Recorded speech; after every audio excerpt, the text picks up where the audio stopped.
public benefit restrictions, setting the government in strict benefit eligibilities that block immigrant families from accessing certain health, nutrition, or taxpayer subsidized assistance of other natures. So, I didn't say this to muddy the waters, just to suggest that this administration clearly, and I think it was a big part of his support in getting elected, clearly has what people would, I think it's fair to declare them, anti-immigrant policies. Some people would say, Gary, that's not fair, it's anti-illegal immigration policies, and I guess that's an argument that can be made as well. So, two rulings, the asylum seeking at the border and the temporary protected status, which affects currently Haitians and Syrians under the TPS program, but undoubtedly, now that the Supreme Court has thusly ruled, will be expanded to others who the administration declares to be from undesirable nations. And we know from the president's rhetoric, that's a fair characterization. In fact, it's far less emotive, the way I just characterized it, than the president himself has by calling some of the nations that people come from shitholes, and he's talked about if people from these horrible nations come to the United States, and the United States will become like those horrible nations, because from his perspective, it's the people that cause the problem, not the governments or the systems or the economics or the war or the politics of those countries. And I'm not saying that sarcastically, I'm just saying that that's his view of it, which does not align with the view of other people, of course, in this great nation of diversity and differing opinions that we have. So with that relatively brief introduction, but still jam-packed with information in such a short amount of time, I might say, I will now turn it over to you. I will start calling people in the order in which I see them, and today that order begins with Scott, followed by Marshall. Well, Gary, I mean, I don't know that I have a lot to say that's not covered in your beautiful salvo and whatnot. Yeah, I think a couple things. Actually, Gary, can you come back to me, because my microphone stand just broke. Oh my God! But you know, if you were working where I work and your microphone stand broke, you would have to find a way to stay on the air. Yeah, I know. It didn't break, but I have to re-screw it in. So why don't you go to Marshall and come back to me? All right. I'm going to screw this in. in. I'm going to have to teach you how to keep on keeping on. Exactly. Well, it's a little heavy. It's a little heavy. I need to do more curls. You know, we have had people on the air reading an hour's worth of news from the screen, and suddenly the screen, everything on the screen disappears. They have nothing in front of them, and yet they, pardon me to use this term, but I think it's appropriate now since we are segueing to the next caller, they marshal on. Marshall, back to Scott after. Hey, Gary. I mean, I don't have a ton to say. I mean, the decisions kind of speak for themselves. Temporary means temporary, so there's them when the executive chooses at the executive's discretion. I was talking to my little brother because his girlfriend works on the immigration committee in the House. And he says the one where they arrived in the country before they arrived in the country is silly nonsense because it doesn't make a ton of sense. But the TPS decisions are pretty clear and like it's not renewable. Everyone seems to be a little bit mad about it, which I guess is a good thing because like not everybody got what they wanted. But those are my essential two takes on it. Temporary means temporary, and it's a little silly to say that you've arrived in the country when you're on the other side of the border. So, I think there are two aspects to this, and I almost anticipated what you were going to say because we have discussed this in the past. So, on one hand, there are the legalities of it. It is temporary protected status. And people, you are correct, should not anticipate that if they are brought into the country under the TPS, that guarantees that they can stay here forever. That's right. It is temporary. It's called temporary. And, you know, what about I think there's a piece to be added to this, which you just said, which is that if we want it to be permanent, then it's the purview of Congress to act, not the purview of the executive, at least as I understand it. Okay, but to continue my question to you before you answer it. So there's that. There's a temporary status to it.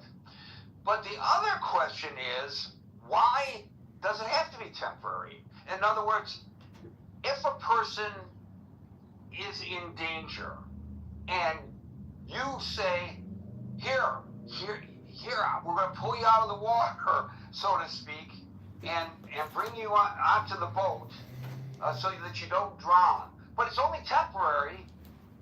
Why does it have to stay temporary? Why cannot the government at its discretion allow the people to stay? Why did we allow them into the country in the first place to avoid whatever danger that surrounds them in their home countries, whether it's Syria or Asia or another country? And then the situation in those countries hasn't improved, and then say, well, now you got to go back. So, on the one hand, the law does say that it's temporary, but why can't, I think a lot of people feel this, why can't we just allow them to stay? A lot of these folks are in the country, they participate in the country. Okay, some of them eat dogs in Ohio. I'm saying that obviously facetiously. The people in that town say that the Haitians in that community are welcome. They're not degrading the community, they enhance the community. If that's the case, they're not a problem, but they're an enhancement to our society. Why would we logically, notwithstanding, of course, what the law says and the right to send them back, but why would we send them back? So two answers. One is my parliamentarian answer. I've been a parliamentarian in my local Republican group for a very long time. For those who aren't aware, parliamentarians are people like enforce meeting rules. We make sure people don't throw chairs at each other for a really simple explanation in meetings, that it doesn't get to a screaming at you match. That's not what the rules say. That's just not what the rules say. The rule says temporary. If we want it to be permanent, Congress needs to make a rule. Until Congress makes a rule, it's temporary and at the discretion of the executive. And if the executive grows a wild hair out there behind, they have that right. If we want it to be permanent as a country, we need to make it permanent. We need to not take a law that was meant to be temporary and turn it into something permanent, because that's never what it was meant to be.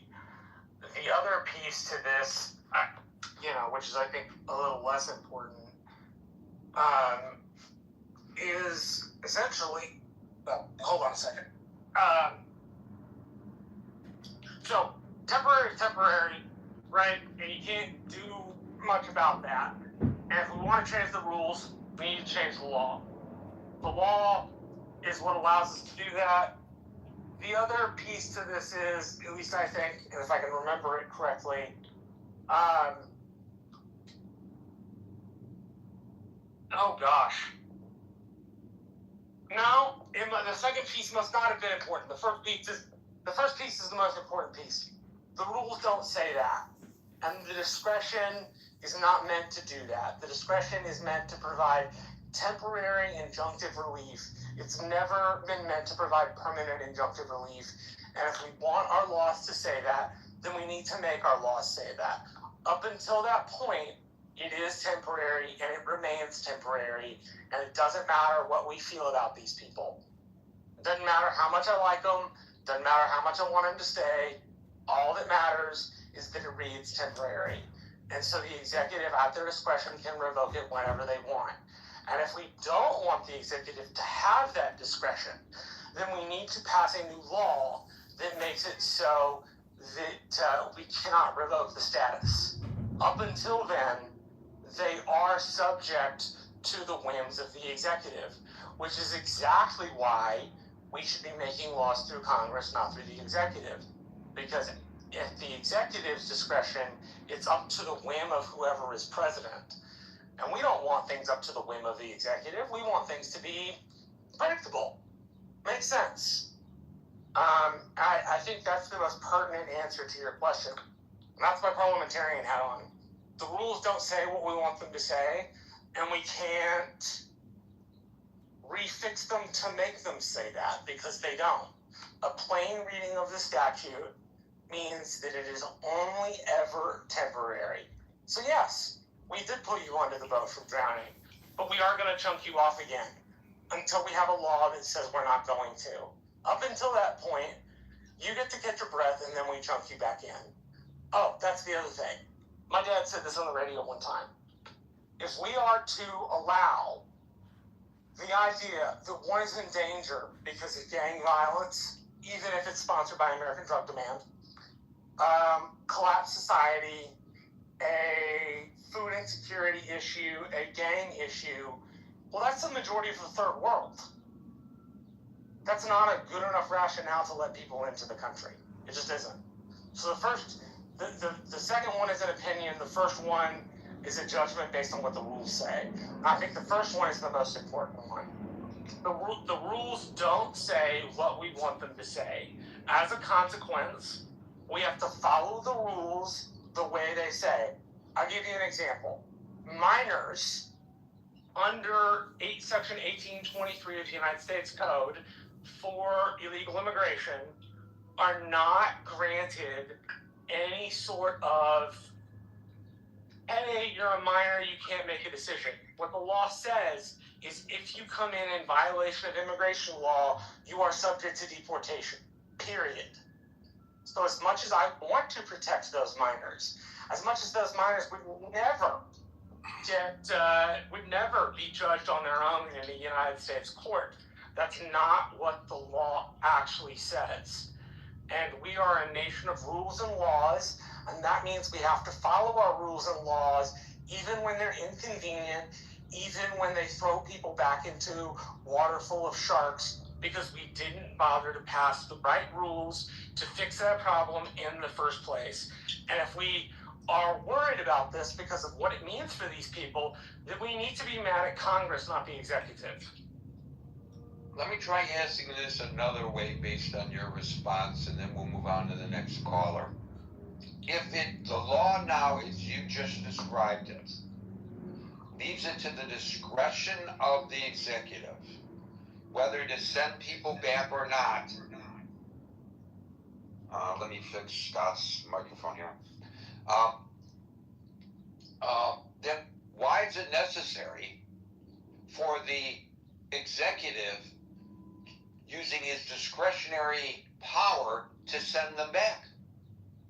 In other words, couldn't he decide, use his discretionary power to not send him back and still be in compliance with the law?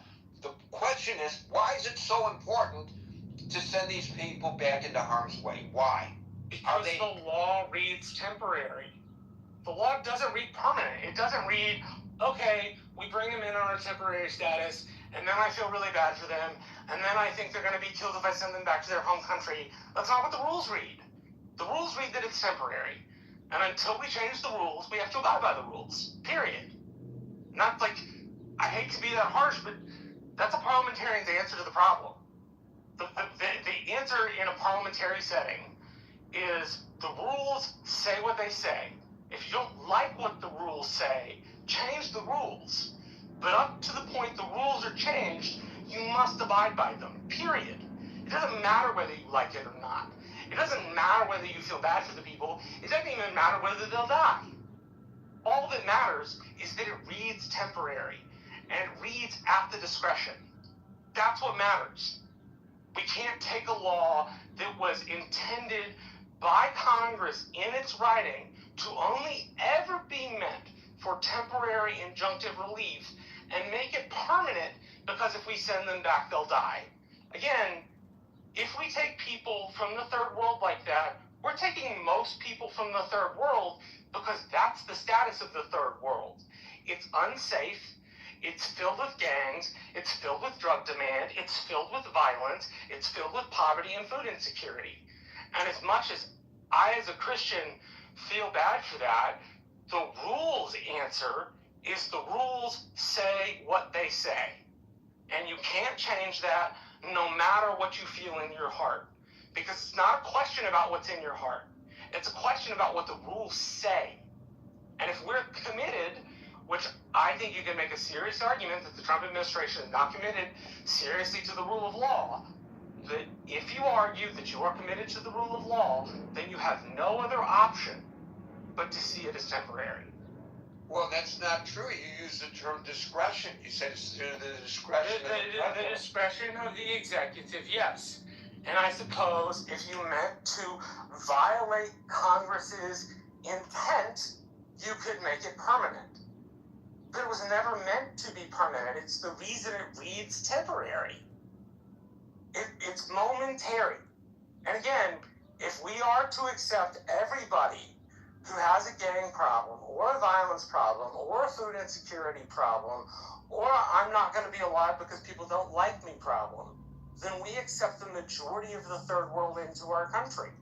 And while I'm happy to have most of those people, because I'm sure they're great people, that's not a good enough rationale to let people in. It also would mean we'd be letting every Tom, Dick, and Harry in the entire world. And that's not acceptable either. Well, nobody's talking about letting everybody in. We're talking about the people who have been allowed. No, I get that. But what I'm saying is to qualify for TPS, it's not like qualifying for asylum or refugee status. Asylum and refugee status depend on political and religious persecution. Temporary protected status depends upon the environment in which you're in. So while I would prefer that the discretion of the executive be used to only send them back when they're safe, that's not how the law reads. It's at the discretion, which means if you have somebody like Biden, surely they could stretch it out into something that Congress never intended. But you could also have Trump, who shortens it to something Congress never intended, right? There's got to be a Goldilocks zone somewhere in there. But the rules are the rules are the rules. And no matter how we feel about these people, if it's a question of rules, then you have to follow them. Well, if it's a question of rules, and you're arguing the intent of the Congress is that they could only stay here for a finite period of time. Yes, because the statute wouldn't have read temporary. Can I ask the question? Can I ask the question? You always jump on my question.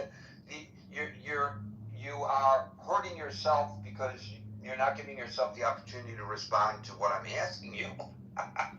So if that in fact is the intent of the Congress, why did they allow the loopholes, so to speak? Because the rules also allow for the president to indefinitely renew TPS. A president can repeatedly renew a country's TPS designation for decades if the president feels that the country remains unsafe. And by the way, even if the TPS is terminated, a president can use deferred enforcement departure, DED, orders, which doesn't grant a legal status, but it orders the immigration authorities to administratively delay deportations for a specific group of people. So if the rules are the rules are the rules, and the rules allow for what you acknowledge are the discretionary, is the discretion of the executive, my initial question to you is not what does the TPS say? The question I have for you is why should they not be allowed to stay if, in fact, under the law, the president has the right to decree that they stay? Why is it so important to deport them? It doesn't read temporary, not permanent. Okay. If the personality of the executive is to be more forgiving, well then guess what? You get a more forgiving version of TPS. If the personality of the executive I understand that, Marshall, but again, and this happens with you and me a lot, and I don't know why. In my opinion, we are not communicating, because I'm asking you one thing and you're responding with another, and I'm just trying to find out in your mind, beyond what your interpretation of the law is and your interpretation of the rules, why is it necessary for the president to enact this order? Why? That's all I'm asking, is why is it necessary? You're responding, well, the law says this, but I want to know, why is the president in your mind? Because his personality says he doesn't want to allow it anymore. So it's his personality, not good policy for the nation necessarily. Yes, and that's the problem with the status. That's the problem in the first place. It depends on the personality of the person in the office. If you have somebody like Joe Biden, the personality is not to do that. If you have somebody like Donald Trump, the personality is to do that. And the only way to stop that is to have Congress make a law that takes the discretion away. I get that, Marshall, and I'm not arguing that point with you. I'm trying to understand the justification, not the personality. The justification is because he can. Because the statute says he can. He doesn't need a greater justification other than that. He doesn't need to have a better reason. Because he can. That's the reason. Okay, thank you, Marshall. We'll go to Scott, followed by Alan. I'm not sure my questions were answered, but I can say that Marshall did fully articulate his position on it nonetheless. Scott. Well, Gary, my stand is fixed. My boom arm is If your booming. stand is fixed, Scott, then you must take a stand. Exactly. Yeah, look, I mean, I think on one level, right, elections have consequences, and this is the consequence of the 2024 election. I think the number two issue, according to most exit polls, was immigration. Number one was the economy, which most people, I think, rightly interpret as prices and inflation, not necessarily their 401ks and things like that, but the economic turmoil people felt at the kitchen table. Yeah, so I think, I mean, largely, I mean, I don't know that I have, I mean, that was an interesting exchange you and Marshall had. It's interesting that in the past, this idea of a rival, right, is interesting, right? I think Alito said that if someone's at your front door, they haven't entered your home, right? And so this understanding of what a rival in the country means, and you know, Trump took this idea of arriving quite literally, with the idea that if you're at a point of entry on the other side of the border, that's not arriving in. You know, Obama and Biden, by the way, those administrations also stopped asylum seekers at points, but not to this degree that Trump is. And they read the law with a little more flexibility, it seems. So here's a Washington Post article I just wanted to read from for a second. I'm trying to figure out who wrote this. Let me look at who wrote this. This is by this is written by Amber Phillips. This is her analysis. And Amber Phillips said that a group of migrants suing say they had a right to apply for asylum even if they were blocked by border agents from physically reaching U.S. soil. The conservatives on the court agreed with the Trump administration's literal reading of the law, while the liberals dissented, saying it ignores the history and context of the country's asylum laws, which were set up in the wake of the United States turning away some Jewish migrants escaping the Holocaust.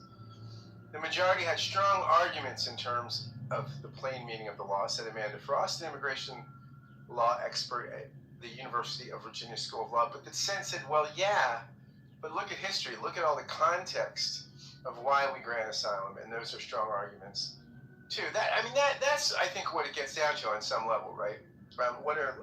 We get down to this sense of literal reading of texts versus contextual readings. And I mean, I understand my friend Marshall saying, well, this is what the law says, this is what the law says. But Gary, I appreciate your question, or your questioning it doesn't really hurt. I mean, why the urgency to get rid of these people out now, right? Is it just slavish interpretation of the law? We have discretionary application of the law all the time, right? And this is part of why we do elect people. We elect people for judgment and discretion.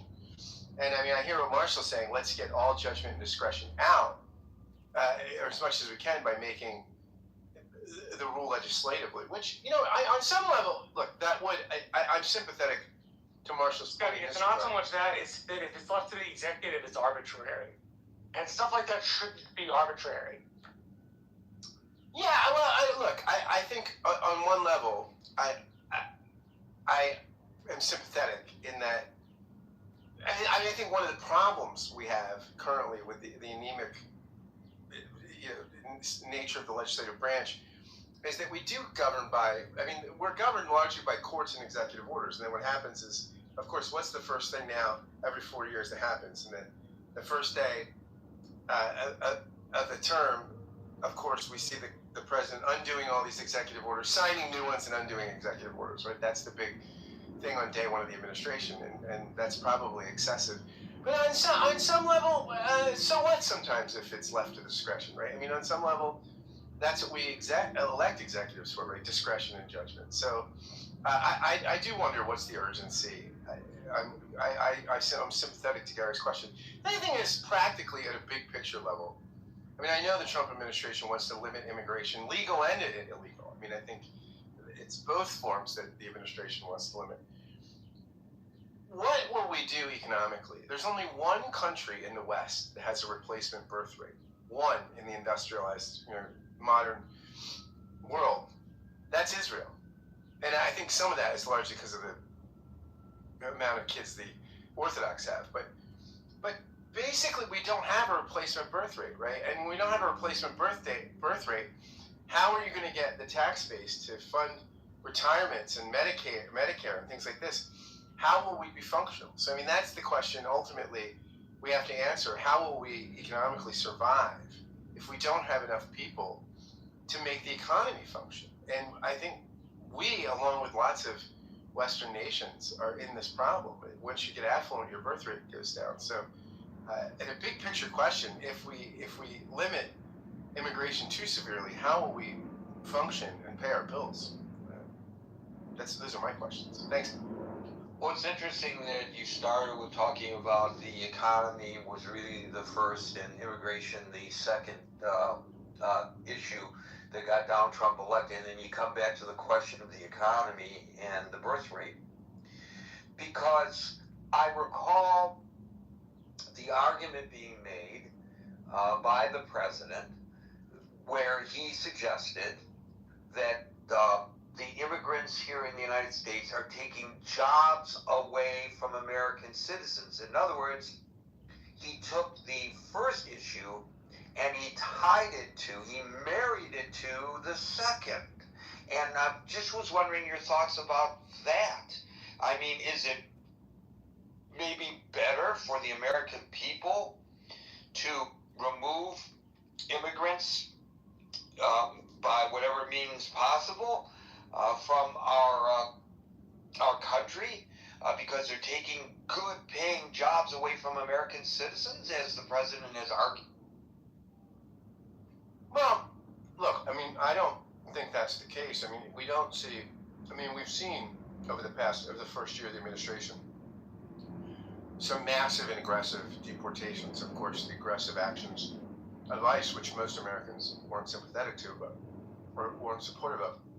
But, remember the stories we were talking about when ICE was most aggressive, where in places like in California, crops were dying on the vine, that there were problems, that the deportations didn't suddenly mean Americans were doing all these jobs, right? I mean, I think natural-born citizens. I don't think that's a one-to-one correlation, right? I think there are a lot of jobs Americans just don't want to do and are unwilling, unable to do. And so, no, I don't think what's going to happen is all of a sudden the deportations are going to create all these American jobs. I don't think that's happening at all, any more than the tariffs are creating this massive manufacturing surge in the country. It's just not happening. According to Fortune magazine, no empirical economic data and academic studies indicate mass deportations have created jobs for American workers. Instead, according to Fortune magazine, they have reduced overall employment and cost U.S.-born citizens jobs. Now that sounds kind of counterintuitive. Here's what Fortune says. While the Trump administration has argued that deportation protect native-born workers by freeing up positions, major economic research reveals a different reality. A University of Colorado Boulder study found that enforcement actions actually reduced employment for male American-born workers without a college degree by 1.3% across key industries. Similarly, a Brookings Institution report calculated that ICE operations have cost the United States economy over 668,000 jobs, up to 297,000 of which were held by U.S.-born workers. Now, this sounds farcical. This sounds, as I said, counterintuitive, but that's what the studies show as reported by Fortune. And by the way, I just looked this up based on your comments. I didn't come loaded with that today, Scott, and had it revealed otherwise, I would have read that as well. Yeah, I mean, I don't know that it's completely counterintuitive, right? In that if the deportations cause an economic depressive move, right? If companies are less functional, have less revenue because they have less employees because they're less viable, and these things. I mean, I can see how that costs jobs and things, right?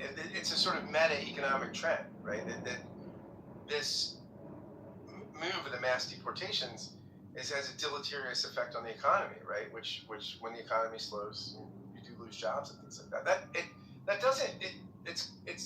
makes some sense to me as you read. Thank you, Scott. Let's go to Alan, followed by Steve.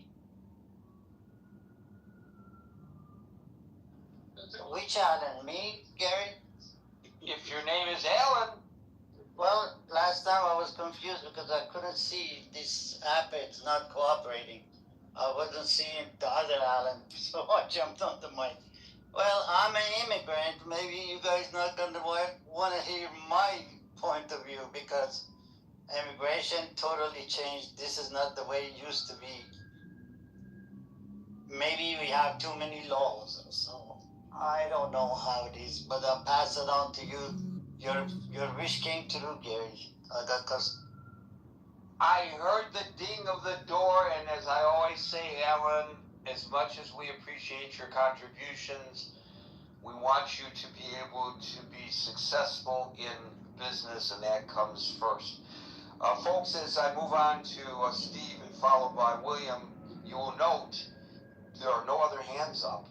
This is going to be an extremely short gathering unless more people raise their hands. And I really thought that more people would have something to say about this one, frankly. Steve, followed by... Hey, Gary, how's it going? I am good. How are things in West Virginia? Well, they're all right. I'm recovering from surgery, so... Oh, I'm sorry to hear that. I hope you're well now.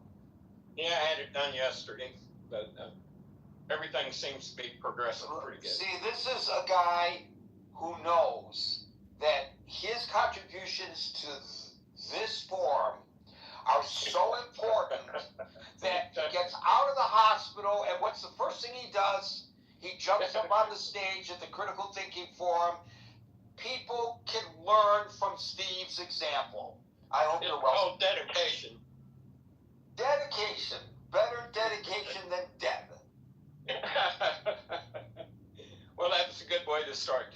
Gary, I think with this issue, I think it's multifaceted, actually. And I think we can begin with one thing that should be common sense. And I think we stray from that a little bit.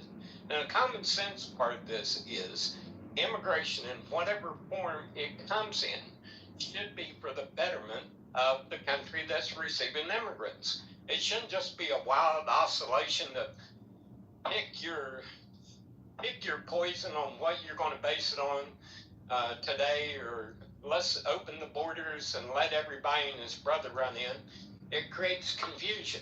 And I think the beginning of the Biden administration can kind of like be correlated to what we're seeing now. We had such a uncontrolled influx of people coming in that I think that 2024 was a reaction to that.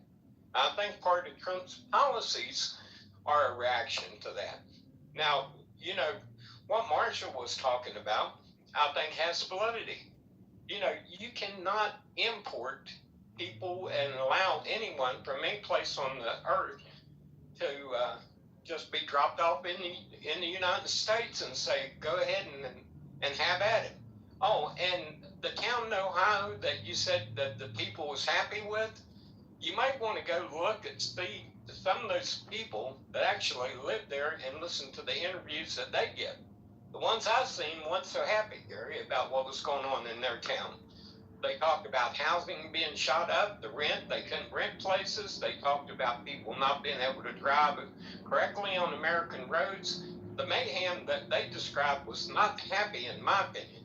But anyway, that's a side issue.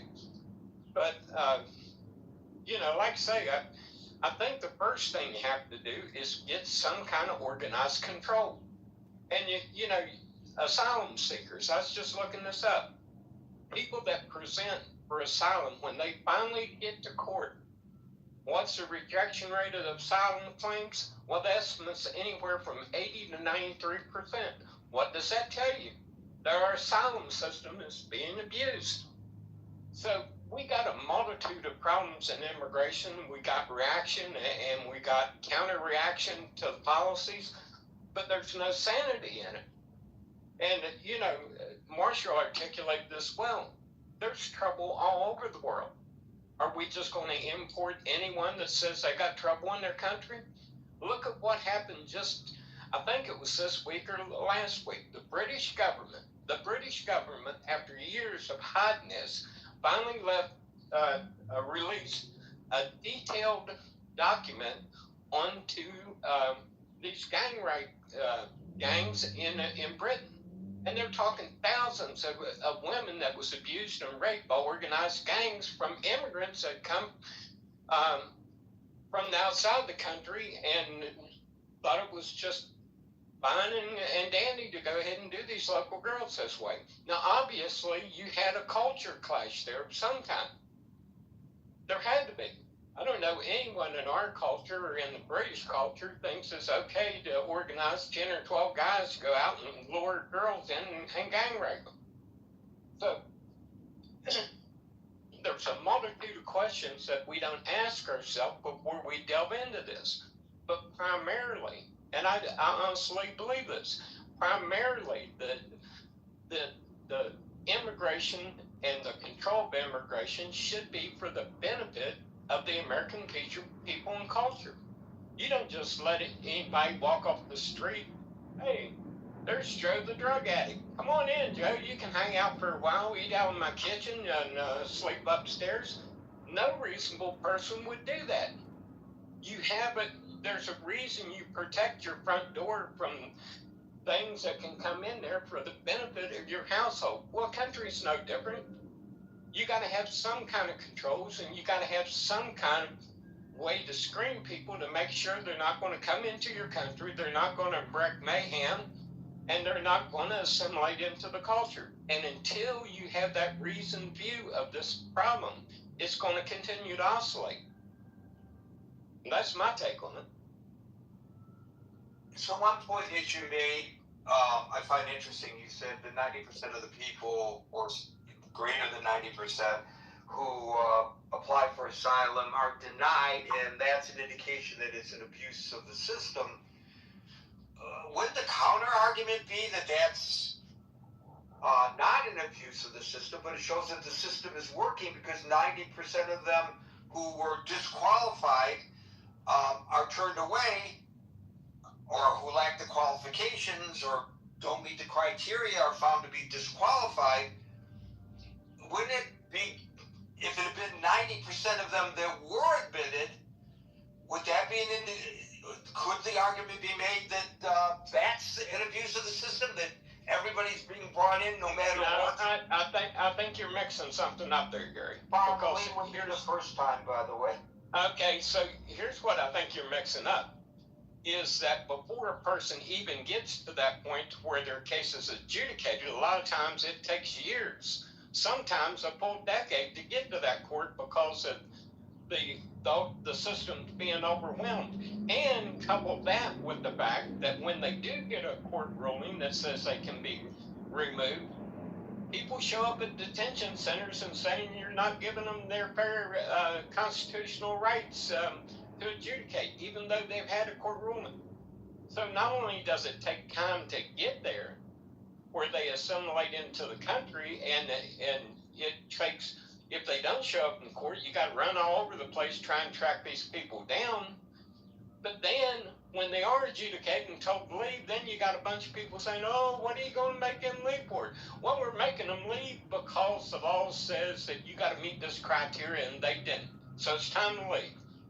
And that's the problem. We can't agree on even the basic, simple application of law. If someone's not supposed to be here, leave. If they've been given a day in court, leave. Don't go out there and fight for someone to break your laws and say it's okay just because you don't like it. Like Marshall said, if you don't like the law, rewrite the law. But if the law's there and it needs to be enforced, enforce it. But at the heart of this, that no one seems to ever talk about, and I don't understand why, because you can see the deleterious effects in Ireland, in Britain. You can see these no-go zones in France. Germany's having problems. Not everything assimilates good and is beneficial for a country. So you need to be cognizant about what you are doing. Immigration should enhance a country. It shouldn't degrade it. And I'll leave it there. So why you brought up Europe twice now? Why do you reckon it's so much more a problem in Europe as compared to the United States? And if it's not as big a problem in the United States, why are we so worried about it? Well, I think Europe, what you have in Europe is smaller countries with smaller populations, and you have a more open border policy that's flooded probably more of the country than is proportional to us. That doesn't mean that if you drink 10 ounces of strychnine, it's bad and it won't do something to you versus drinking 1 ounce. No, strychnine's bad for you. Don't drink it. So if you have a policy that is detrimental, don't do it. It's like taking poison. Yeah, 10 ounces is probably going to kill you, but ounce might put you in the hospital. But why in the world do you want to go to the hospital? Because you're deluded and delusional. That's all I can say. Thank you, Steve. We'll go to William, followed by Just. Hey, everybody. My preliminary look at this opinion, and I didn't read the opinion in great detail, but this is more about, it's not about the merits of immigration, and I think that justices are less concerned about immigration law and who gets to come and who gets to leave. They're more concerned about the expansion of executive power.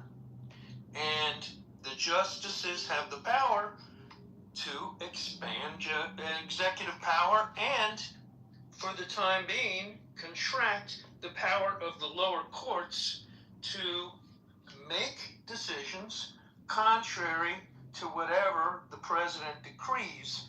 And that will stand until the Supreme Court gets around to deciding that they want to expand judicial power, and they'll do so when they want, because the court, they're in there for life, and the majority can do what it wants.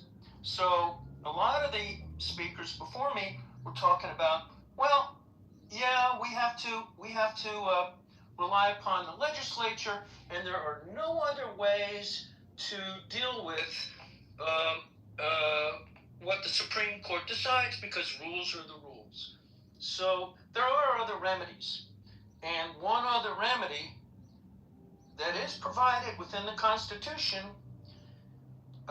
if the Supreme Court just is no longer concerned, if the people feel the Supreme Court is no longer really concerned about justice in cases, and they're more concerned about manipulation of executive power or judicial power. The people have the power to impeach the Supreme Court justices themselves. And that's within the Constitution. That's within the rules. Has that ever happened in U.S. history? Yeah, well, there have been Supreme Court justices, and I haven't prepared a historical treatise, but there have been Supreme Court justices impeached in the past. Either pre-bellum or post-bellum. They use Premenstrual or postmenstrual, I don't care. It doesn't matter. No. I just mean that. I just mean there's one for your example. That's all I'm talking. I don't have it. I didn't come with a treatise prepared to argue the history of Supreme Court impeachments. You probably know that there have been Supreme Court impeachments in the past, and there's also been Supreme Court justices who have resigned based upon the threat of impeachment in the past.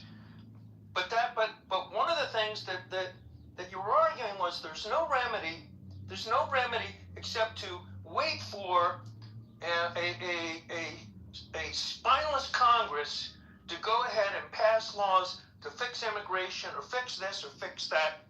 And maybe if it seems like the Supreme Court is abusing its power or no longer really concerned with administration of justice, maybe there is the one remedy rather than wait for the legislative branch to do anything. But if they're not going to do it, then Wait, why get do around we to it. impeach the Supreme Court from not legislating from the bench? Well, that's what they're doing. That's what they're doing now. All they said was that the president had the discretion, and then it was up to Congress to make the rule. How is And that you just said, a different law? and you were arguing, I think that the president lacked the discretion and the courts lacked the discretion, and in fact, the court has the I said discretion the to go. president had the discretion, and the problem in the first place was that it was arbitrary. Yes, and the court itself is. Who was in office. And I'm saying the court itself is arbitrary, and they can rule to say, no, the court has the discretion to rule that temporary protected status was appropriate or inappropriate. The court had that discretion, and maybe the court is being really activist and abusing its discretion, and at the same time, and maybe they're not. You know, they're legally allowed to do whatever they want. Can I request 3 minutes? Right? The president, go ahead. But hold on. The president is above the law, so he can do whatever he wants. And anything within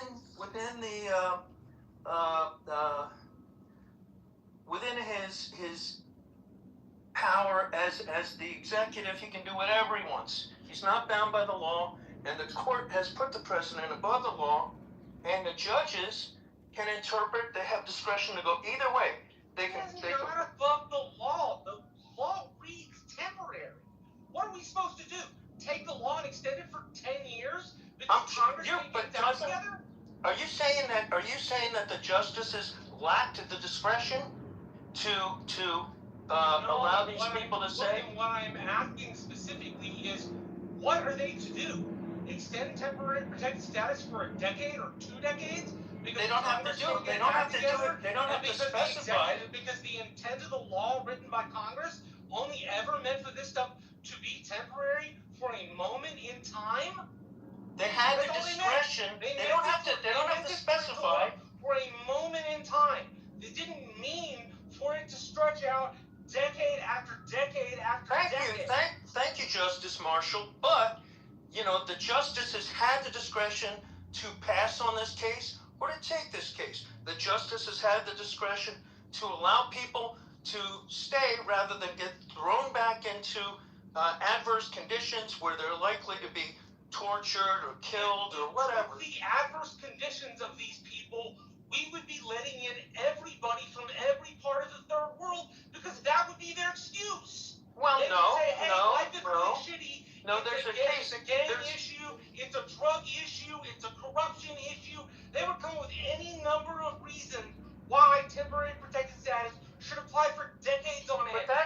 was in front of the court, was it? Wasn't there? Didn't the court have the discretion? Didn't the court have the discretion? The discretion to take the case, not the case, to allow it to stand or not allow it to stand for this case in controversy, these particular litigants that were before the court. Yeah, sure, the court had the discretion to do that. They didn't have to make a blanket rule to say, no, the president now has expanded executive power, and the executive powers are now expanded at the expense of both the judiciary, the lower courts, and the expense of the legislature.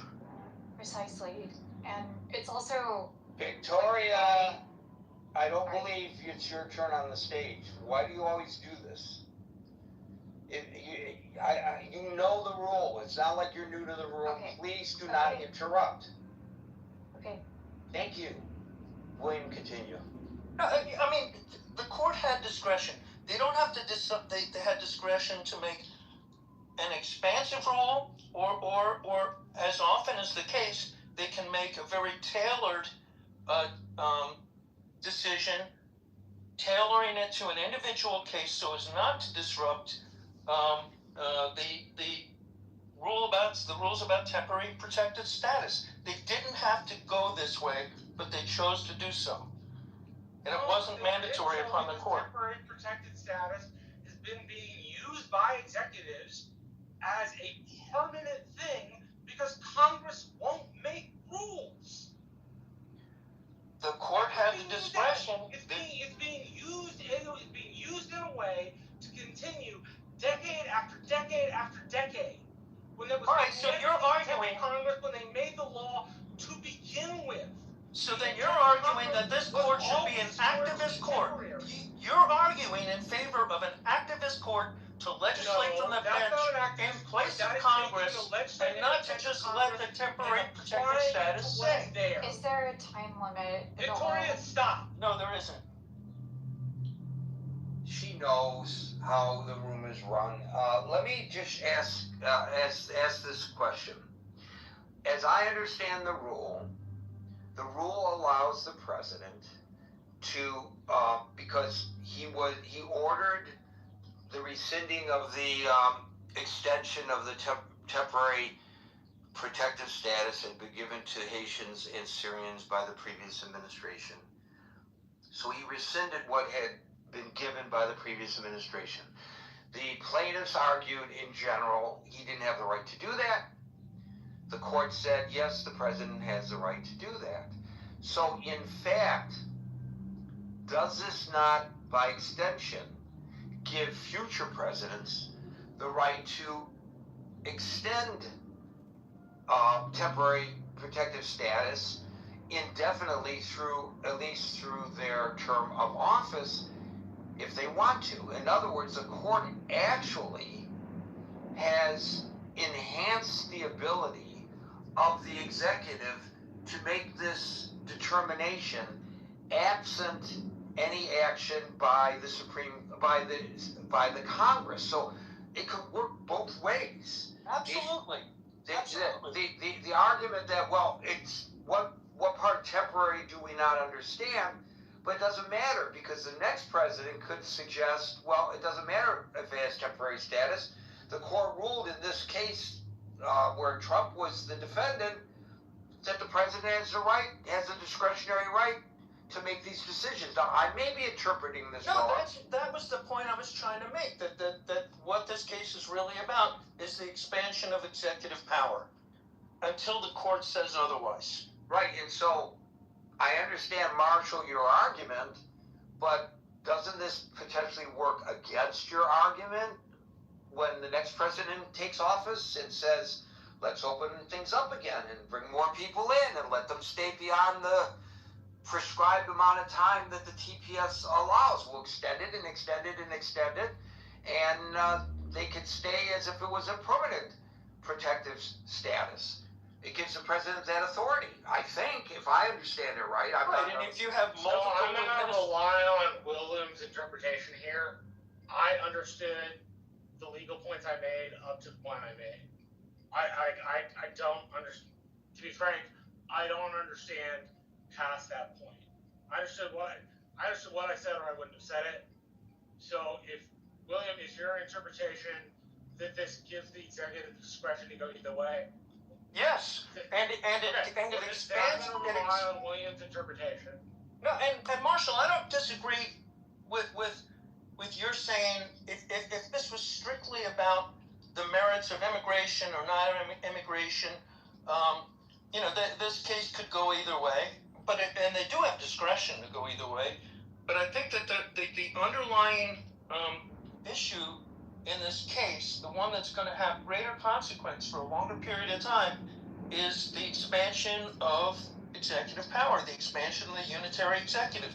And if that is what we go with as a country, then if you have a Democratic president or some other species of party president, and the parties morph and change, you can have expanded executive power that goes on for a long time, that goes contrary to what the legislature says or contrary to what the court says. If they say no, the court is restricted in their own power to do things. Thank you, William. Yeah, I think that helps clear things up because a precedent has been set, is what I am basically suggesting here. Before I get to Dr. He, I just want to explain to those who are unfamiliar with how this room works and who may be a little confused about a little sidebar interaction that just occurred a few moments ago. We speak one at a time on the stage, and people have to wait until I call them before they can speak, with the exception of myself or moderators such as Marshall. We are allowed to jump in, but other folks are not allowed to jump in, and that's just the way we roll, and that's why we had that little interaction with a person who has a propensity to interrupt no matter what the discussion. Doctor, followed by David. Hello, Gary. Nice to hear your voice. No, it's nicer to hear yours. Yes, and Europe is going through really very hot heat wave, and I hope we survive. Okay, as far as I understand, in most of the countries, please correct me if I'm wrong, with respect to my understanding about the law and the courts. Incidentally, my brother would be in a week or two. He will be one of the High Court justices in India. So through him, I have learned a few things. One is the courts are the places where you can go and then get the conflicts clarified, or conflicts to be sort of somehow resolved. So the courts are supposed to interpret the law, and based on the interpretation of the law, they have to decide on the government's action, the individuals, whatever that comes to them.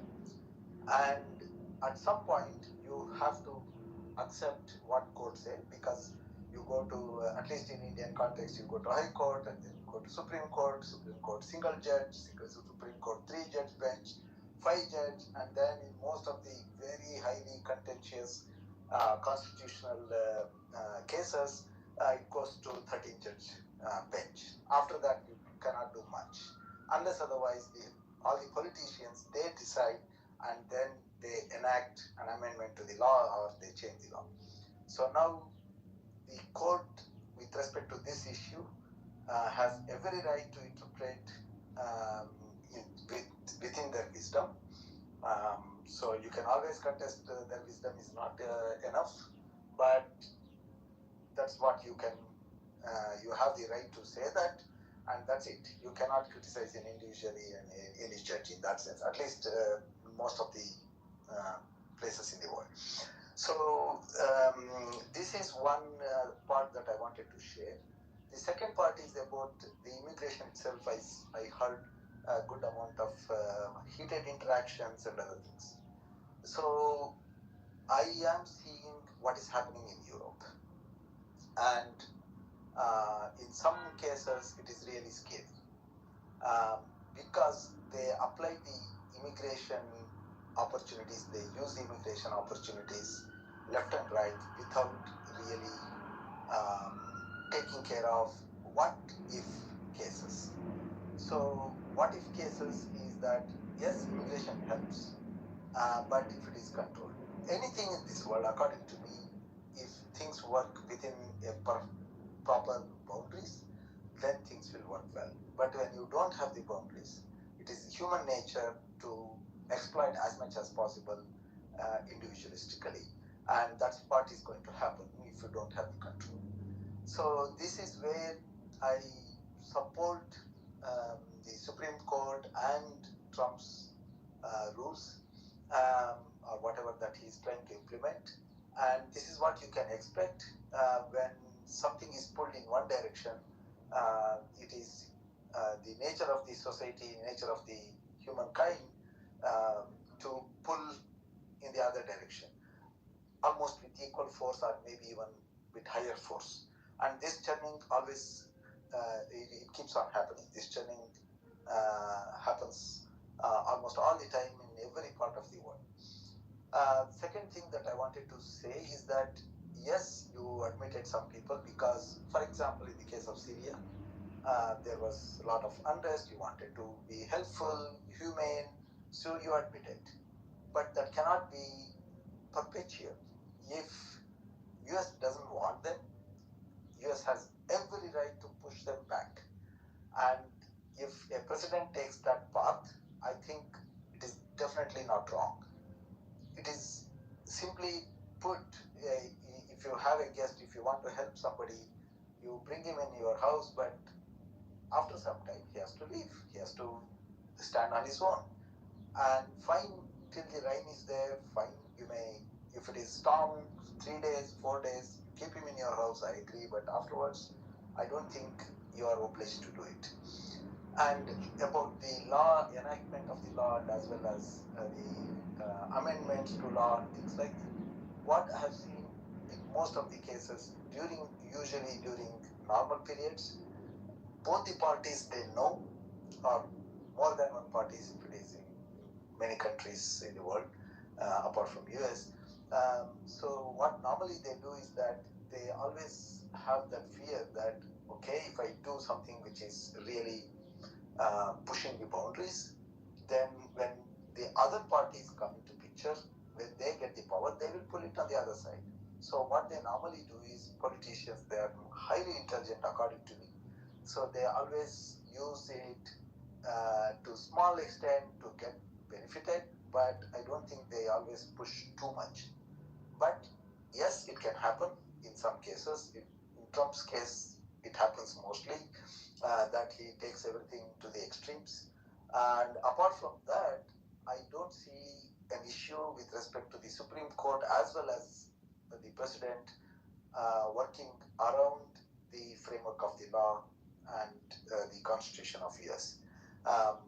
This is what I wanted to say. Thank you so much, Gary, for giving me an opportunity. Thank you so much. Thank you, Doctor. By the way, we're talking about Supreme Court rulings so far this week. We're still awaiting a ruling on a case that would allow late mail-in ballots. And that's going to be for sure a topic when that comes up. I don't want to change the topic, but I'm just mentioning that as we move along. David, followed by old Raj. Good afternoon, Gary. Esteemed panel. Gary, I think this is another shot across the bow by the Supreme Court to enable Trump to eviscerate, the lower courts, the power of the lower courts to check the executive power. Obviously, it's unfortunate that this decision is coming on the eve of our 250th anniversary as a nation. or many have argued that Trump is going to celebrate this great 250-year, I don't know what you call it, not a bicentennial, but something along those lines. That it's only about his party, his base, the America that he's trying to remake, refashion. We only need to look, one of the things that were brought up in the dissent by Justice Kagan was the inflammatory tropes and racist comments that Trump made about Haitians eating cats and dogs, cooking cats and dogs, sowing the American bloodline along those lines, and how the Supreme Court, the majority of the deciders, would definitely ignored this language as a backdrop to not otherwise color their decision as being seen for what it is to normalize an attempt to kick out people that aren't along the lines of the South Africans that were admitted and allowed and brought in very gracefully and with a welcome mat, right, and with no deadline as to when they might have to leave. So we have these optics theory that are very disturbing as our nation goes towards its 250th anniversary. I think what this also opens up the door for is potential Supreme Court reform. These decisions, they're within their right to rule this way. But are they overreaching? Are they acting as kings in a way that can't be checked, power that can't be checked? Are they acting as kings, or are they right-leaning and people don't like the fact they're right-leaning? Well, Marshall, because the Rehnquist court sided 6-3 with Clinton most of the time, and the Warren court sided with LBJ a whole bunch of the time. So is it truly that we think the Supreme Court's not doing the right thing, or is the Supreme Court is not ruling in the right partisan way? I don't have an answer for that. It occurs to me it's a question. But we're allowing 6 justices to use language and interpretation to upend and to throw into chaos this TPS, the temporary protective status, for 1.3 million people who have tried to carve out life. That's not my point. My point is the argument of expansion of the court is often made by people on the other side of the aisle.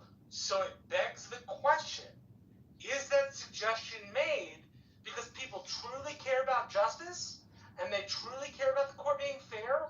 Or is it being made because the court is deciding things the left-hand side of the aisle doesn't like? Noting that in the Warren court, they sided with Carter and they sided with LBJ the vast majority of the time. Also noting the Rehnquist court sided with Clinton the vast majority of the time. Noting that the justices have done that in the previous 2 iterations of the court, is it really about justice or is it just about partisanship? So I think Marshall makes an excellent point, because I am old enough to recall during the Clinton administration the complaints, and I can recollect some of the complaints during the Warren court as well, that the court had been politicized, and there were a lot of complaints about that they were voting or deciding along partisan political lines or ideological lines. But back then, the complaints were coming from the conservatives, and the liberals were quiet. Now, the complaints are coming from the liberals, and the conservatives are quiet.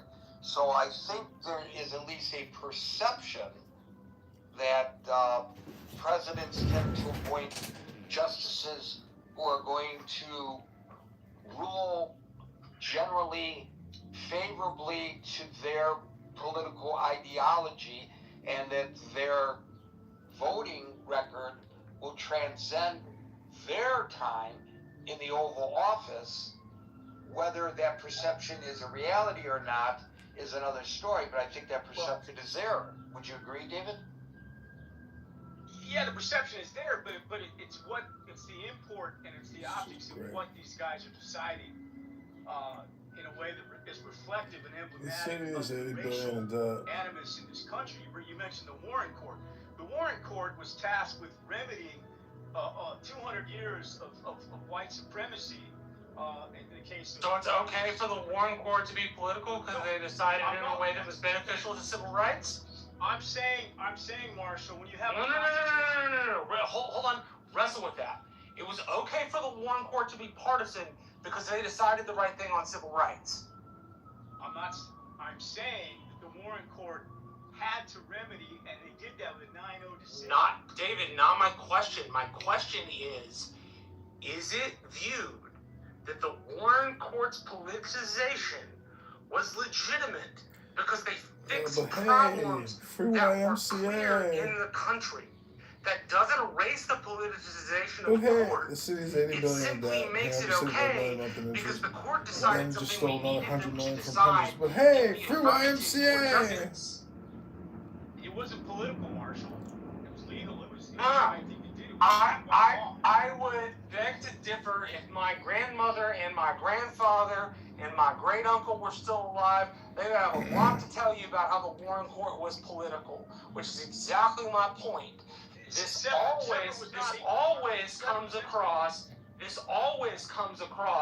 as it's okay when the court is liberal.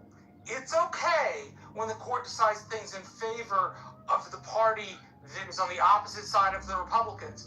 But the moment the court decides things on the right-hand side of the aisle, the moment the court decides to be more conservative, all of a sudden it's illegitimate.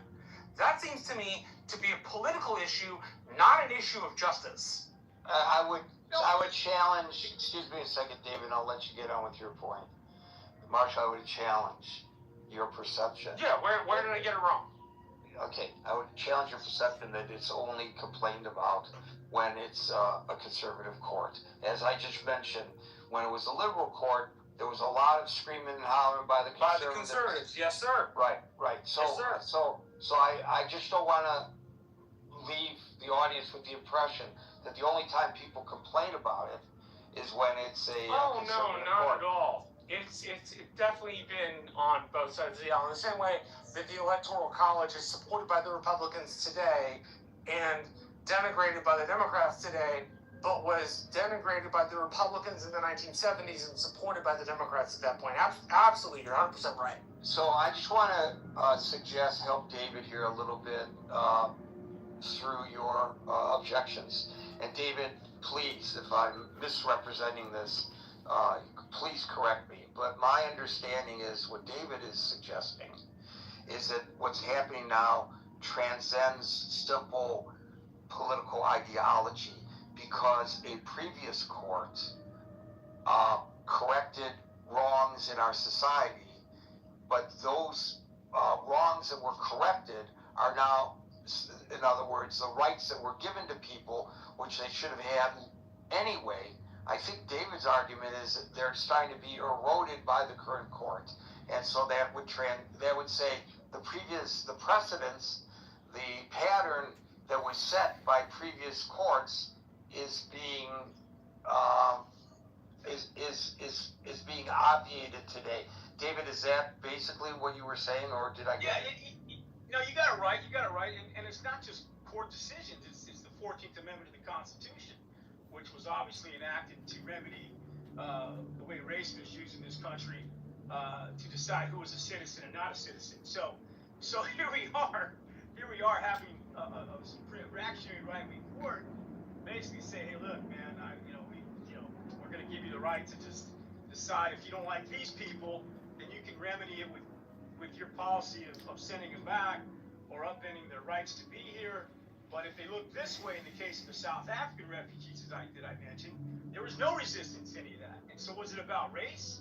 Because they're both... It's actually an encouragement for white South African farmers to file for TPS. Yeah, absolutely. So it's not about this argument that we don't want people coming here and fleeing their problems per se. It's about what these people look like, in my humble opinion. And we're trying to, I mean, you just take the ICE policy, take every policy that's been enacted, take the dismantling and the gutting of DEI, affirmative action, the way Hegseth has gone in and he's redlined his own promotions and taken down, long-standing, committed generals and colonels and whatnot, and he's taken those folks out, and he's claimed that they got there because their race got them there, not because they were qualified. So I'm just saying. Let's not conflate this with the jurisprudence. I feel like you're conflating the two. It's all part of the same thing, Marshall. No, it's not. One is Hegseth being a jackass and a racist. The other is the court's legal rationale, which is entirely different than what you and I think of Hegseth. I agree with you. I think Hegseth is terrible. I think Hegseth shouldn't be in office. I think what he's doing to the military is wrong. It smacks to me of Woodrow Wilson resegregating the federal service. But is that what the jurisprudence actually says? Because if it's not, then that's not the point of the case. The point of the case is what the jurisprudence says. I think, if what you mean is, and this is, I think, the strongest point on your side, if TPS was meant to throw out the Haitians and the Syrians, but not the white South Africans, then there's obviously a legal issue. And that I agree with, 100%. The fact that the white South Africans were given TPS and it wasn't condemned in the same way that the Syrian or Haitian TPS was condemned is absolutely wrong and is a legal issue. But as a matter of what the court says, we have to deal with what they say, not what we wish them to say, I think. So, it's actually beyond not condemning, it's encouraging. Remember, this administration has a policy of discouraging Haitians from being in the United States, and a policy. I couldn't think of the right word. Yeah, and the policy of encouraging white South Africans from coming to the United States. It's and I think this is probably the genesis of David's discomfort. Well, it's that, and it's obviously,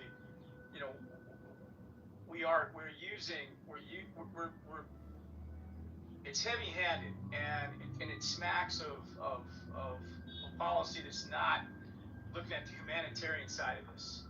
Okay, there's an easier way, not an easier way, but there's a better way to address this rather than throwing 1.3 million people into legal limbo from countries. I mean, I don't know how many of you have been to Haiti or not, but I haven't been there either, but I have a buddy that did 10 medical missions to Haiti, and he's risked his lives many times to go over there. And he said, Dave, man, these people are, they're fighting by the skin of their teeth trying to survive here.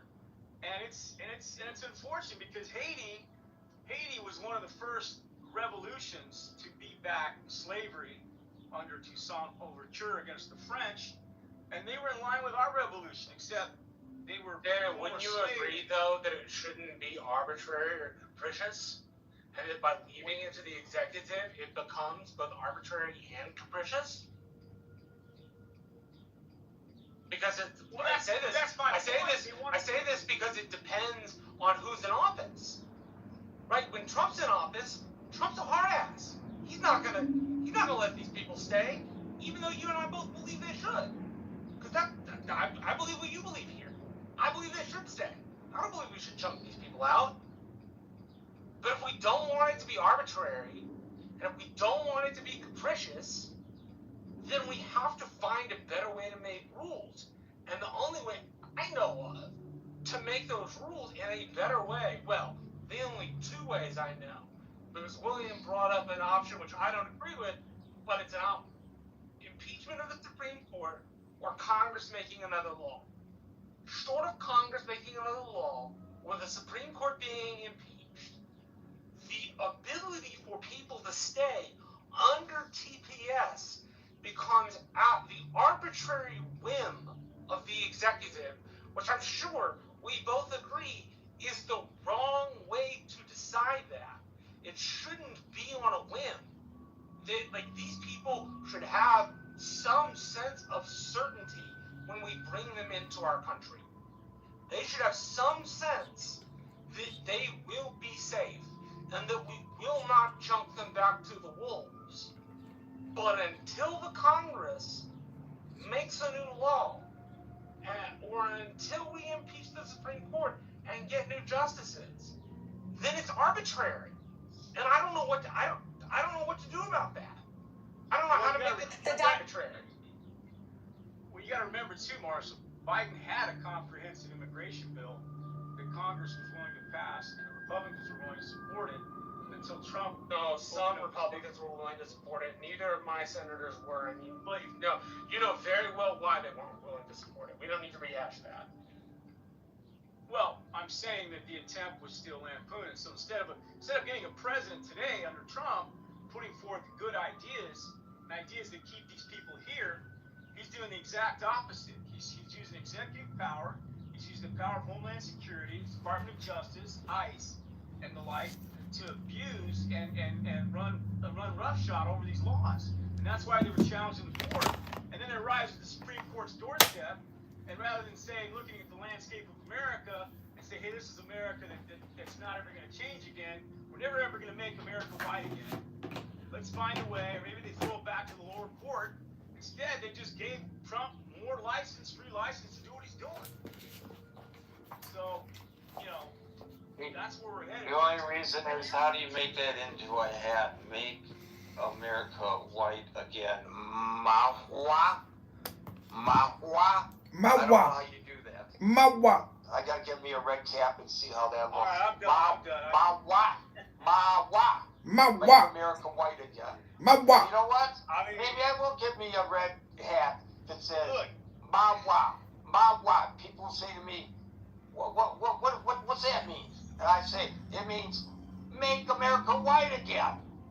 And I know everybody on the subway in New York, when I answer that, are going to cheer me for saying that. Yeah.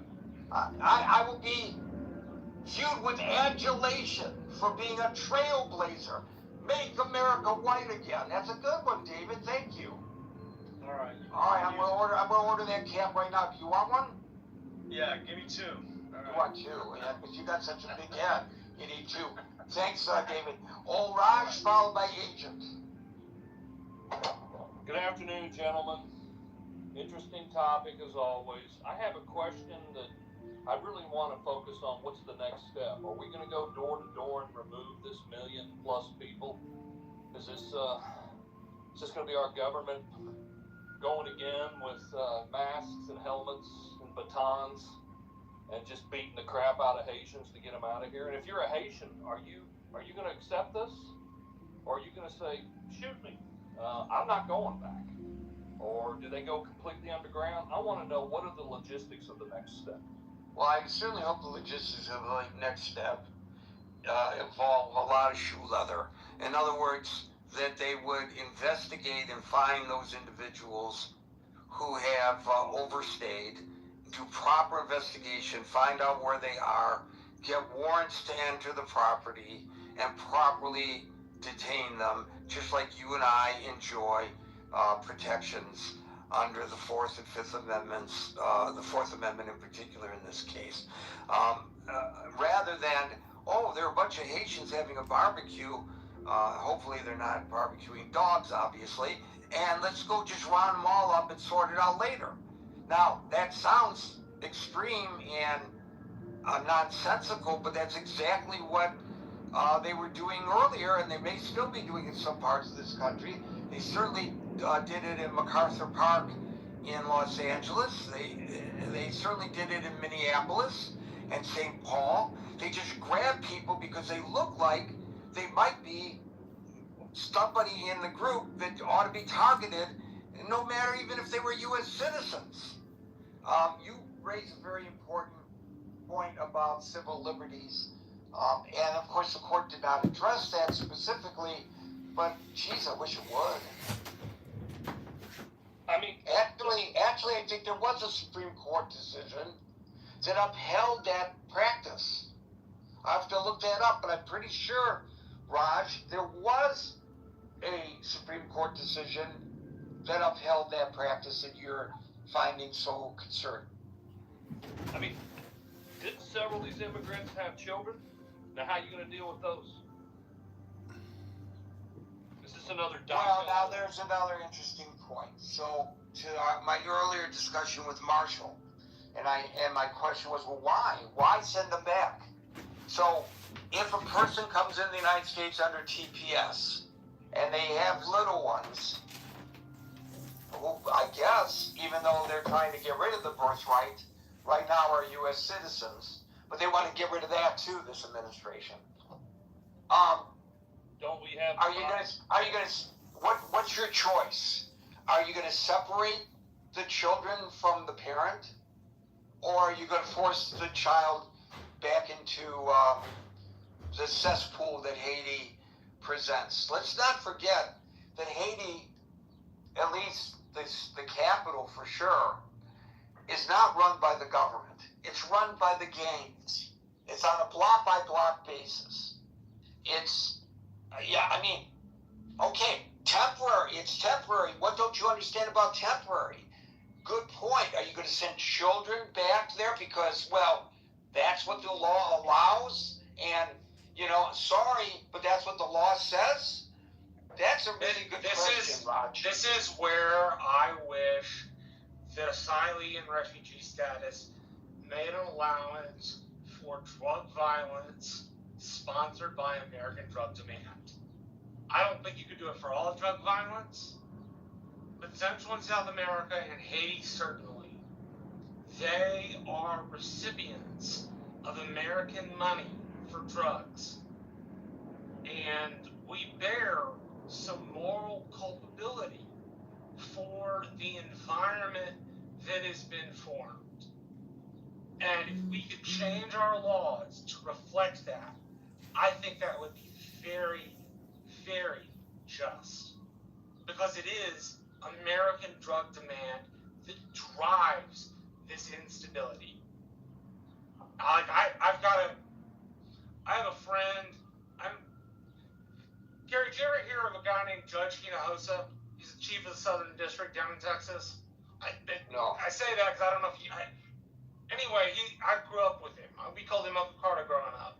And he said to me, one of the things that was something he said to people almost all the time when they were in front of him as a federal judge for smuggling or drug trafficking cases was, don't you understand what you're doing? Don't you understand that American money pays for this? Don't you understand the money that goes into Mexican government, Mexican politicians' pockets, or Honduran pockets, or Guatemalan pockets, or Haitian pockets, comes from American bank accounts? The government is culpable in a lot of nonsense like that, Marshall. We knew that. I guess what I mean is, I wish the law reflected that, because it would be so much more just. Because we, as a country, would have to take account for what our drug demand did to other countries. Well, it goes beyond just our drug demand. I don't know what percentage of the drugs are coming from Haiti, frankly, but probably not a ton. But the United States is culpable in many cases. I know Barbie is like a resident expert on that. I don't know if that's why you came up, Barbie, but I know you are. So I want to give a tip of the hat to you on it as I discuss it. Remember Eric Holder allowing the stolen guns to go into Mexico in order to track them? Yes, that's right. And now in New Mexico, you may know, the story just broke, that because the Associated Press, enemy of the state, the reporters, the Associated Press broke a story in which it was revealed that the Drug Enforcement Administration was aware of large amounts of fentanyl that were being distributed on the streets and in the communities of New Mexico. but even though they were aware of it, they did not take enforcement action because they wanted to follow the trail and get to the big drug dealers. So they allowed people to overdose and die in New Mexico in their search for, the guys, that are purportedly behind it all. And the governor of New Mexico yesterday announced a lawsuit against the DEA for that because failed to protect his community. And I think that's going to be a very interesting one. But the point is, a lot of these problems that cause people to come to the United States under temporary protective status, the conditions that they are in are a result directly of U.S. policies. The regimes that we prop up for whatever moment of convenience that we have, the way we look aside and don't pay attention to the treatments of the people. Look at how before he became our enemy, and the reason he became our enemy had nothing to do with really anything that happened there. It was an excuse. Saddam Hussein. Shouldn't we be culpable for that? We are. I know we're not legal. And no, we're not, right? Because not legal. You're underwater, Marshall. You're underwater, but so many, look at Noriega. He was our guy until he wasn't. There's so many in recent history. And then when the people from these countries seek temporary protective status, we say, well, you're allowed in here temporarily, but we're going to send you back, and that's your problem. We have no culpability in what's happening in your country. I don't know. A lot of people are big on borders and how important it is for us to maintain our way of life and not allow people from other places to have influence on how we operate, and I think there's substance to that. I think of John Lennon's song Imagine as well, though, and I know this is utopic and unrealistic, but imagine if we were one community of human beings, if the borders didn't matter, if the governments didn't matter, and we were as concerned about our fellow human beings in Haiti as we are about our fellow human beings in Texas or in New York. Just imagine if that were the case. Would we be better off? Maybe not, because that would presuppose no borders, etc., etc. Or maybe it just presupposes an attitude change. I don't know. Not the topic of the room, but I think it's kind of related. Raj, did you have more? Yeah, one quick one and I'll pass. Don't we have a DACA case coming up this cycle too? Yes, we do. So that could be a large part of this as well. Yeah. There. I think we're going to be discussing Supreme Court decisions over the next several days. I think Monday will be the next day that they come. Monday they should dump the birthright and a couple of other things.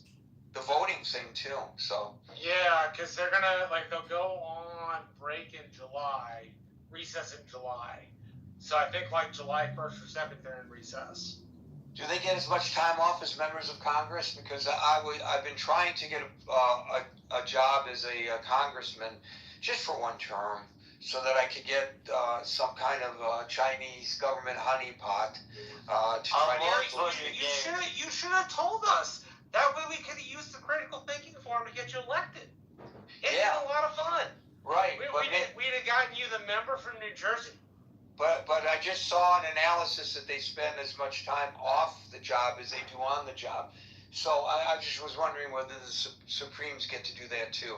In all of my adult life, and of course as all of my non-adult life during my schooling, I never got time off like these guys do.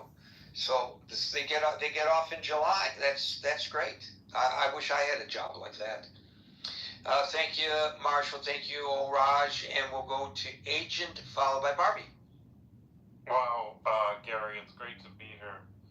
It's interesting to me just how like people get so worked up, I guess, invested in the nuances of immigration policy in the U.S.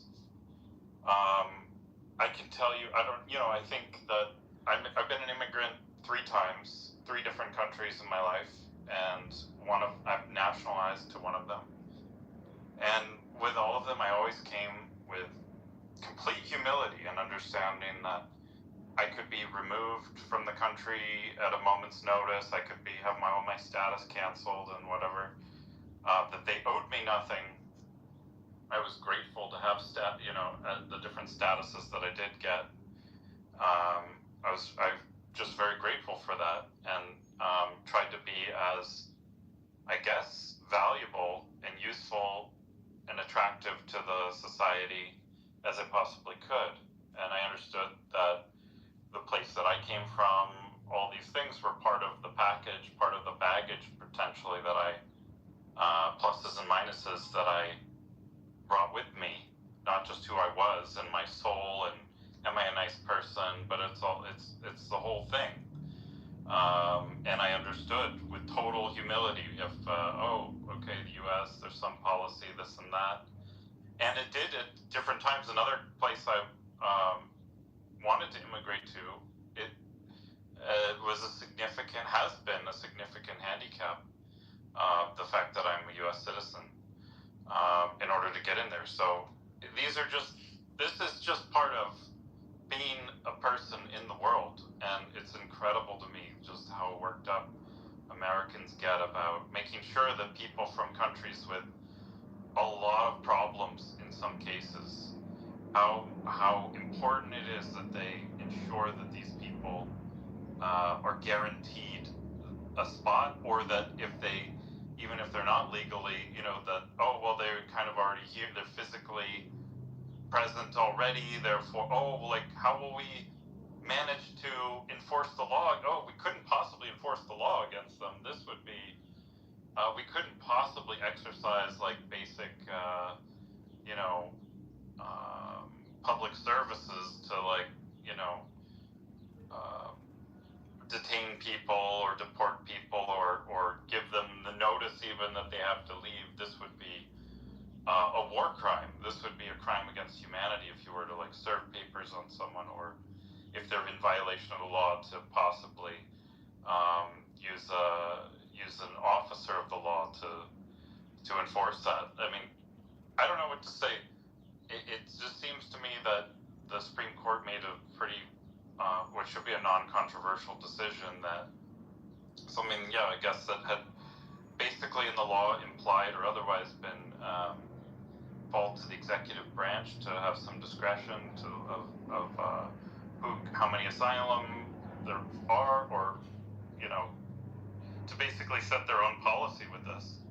And to, I think Marshall's point earlier, if we want something different, then you could take the extreme measure of impeaching the court out of some bizarre claim that they're not doing their job in a good faith way, that they're actually criminals, or they're just incompetent at their job, because how could so many justices have come up with such an egregious the level of corruption is that deep that we have to impeach them, or that just Congress, if it's so important that people not be allowed to, or that everyone be allowed in, and so on and so forth, that the actual legislatures who make the laws and so forth could bring about such laws that, as it is under their purview, what the immigration policy, what the parameters around that are. They actually make the laws, they can change the laws. But instead we can just talk about, how evil Trump is, or how evil the Supreme Court, how racist everybody is who lives in the country, that, someone would make policy that certain countries maybe are a little bit down the rankings compared to others as far as their, and maybe have to go through a bit more due diligence or have some other hurdles in order to be granted status. I mean, I don't know what to tell people, Gary. I do think people should travel more, and I think they should actually, it would be good for them to try to immigrate to some other countries if they are having these concerns, and just see what the world is actually like once they leave their political bubbles that they've become so attached to. I'm immigrating to China because life is so much better there. It's great, actually. I really like China. That's what I hear, actually.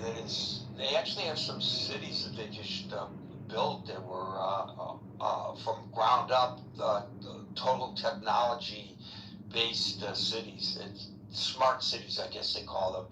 And there's one about, I guess, 100 miles outside of Beijing that I really want to visit, actually. I said it initially kind of facetiously, but that's one city that I would really like to see with my own eyes and experience it. 12 decisions, by the way, next week, the final week of this session of the Supremes, including birthright, and 2 that test the limits of executive authority, 1 on transgender athlete bans, a number of them on voting rights and midterm election rules, several Second Amendment rulings. It totals into 12. It should be a very interesting week, and it'll allow us to interject topics that do not begin with Trump today said on Truth Social. Gary, one of the privileges you have as a U.S. passport holder, you're eligible to apply for a multi-entry visa into China. For 10 years, multi-entry, you could go 60 days at a time, just come and go as much as you want. And that is you, because you're an American citizen. It's not like a guaranteed right, you have to apply, but that's something unique that many other countries, most other even very wealthy, strong countries don't get that privilege with China. So you should look into it. Yeah, it just means that I have to be doing the critical thinking forum in the middle of the night there. Thank you, Agent. We'll go to Barbie, followed by Denise. Hi. Hi. I missed the very first part of the discussion. Yeah, it was all about you and you missed it, but Of course. And actually, something Marshall said that made me want to contribute, but I will get to that in a second because I know the minute I bring it up, we're going to start going down different. I'll start arguing with Marshall or something. No, actually, I really want to know what he thinks about something, but I just want to say I've been to probably close to 40 countries. Actually had the multiple entry visa to China, and nevertheless, I think that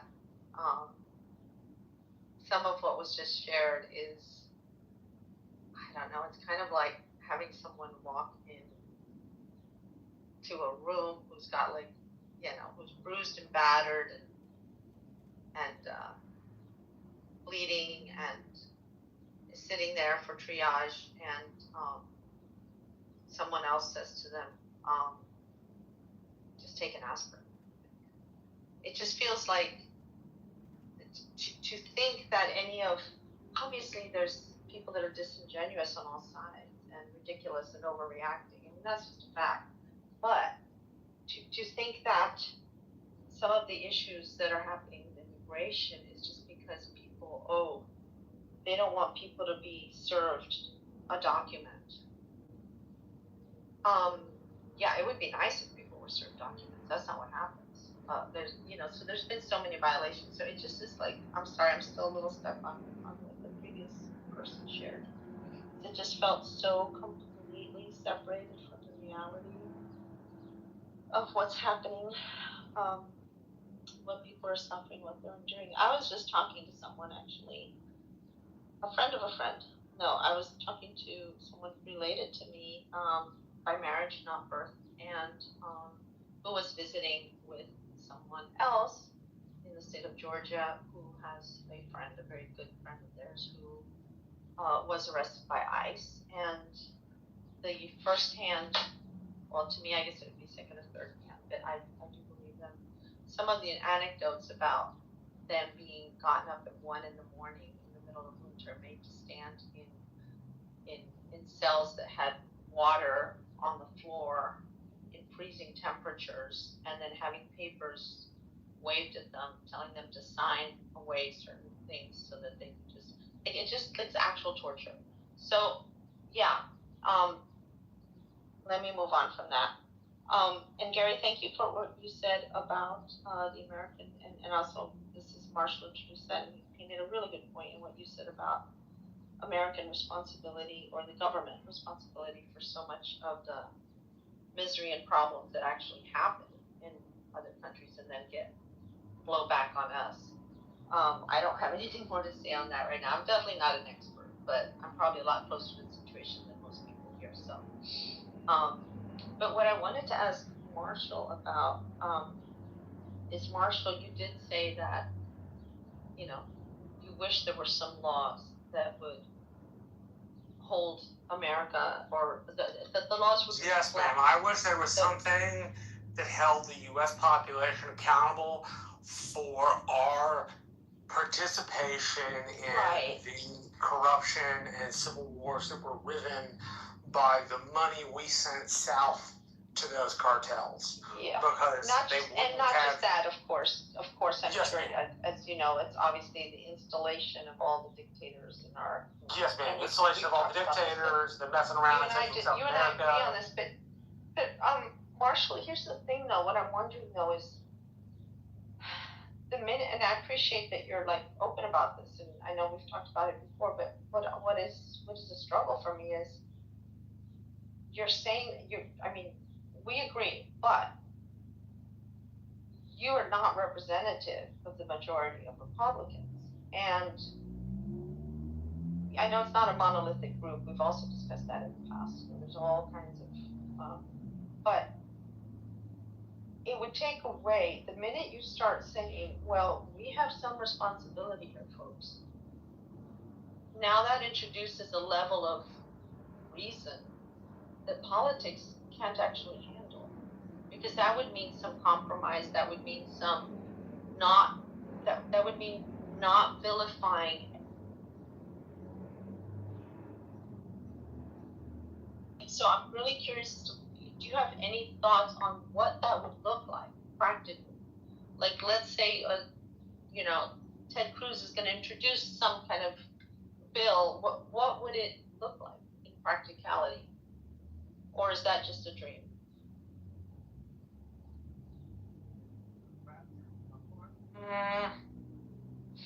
I think should we think about it and come back to it?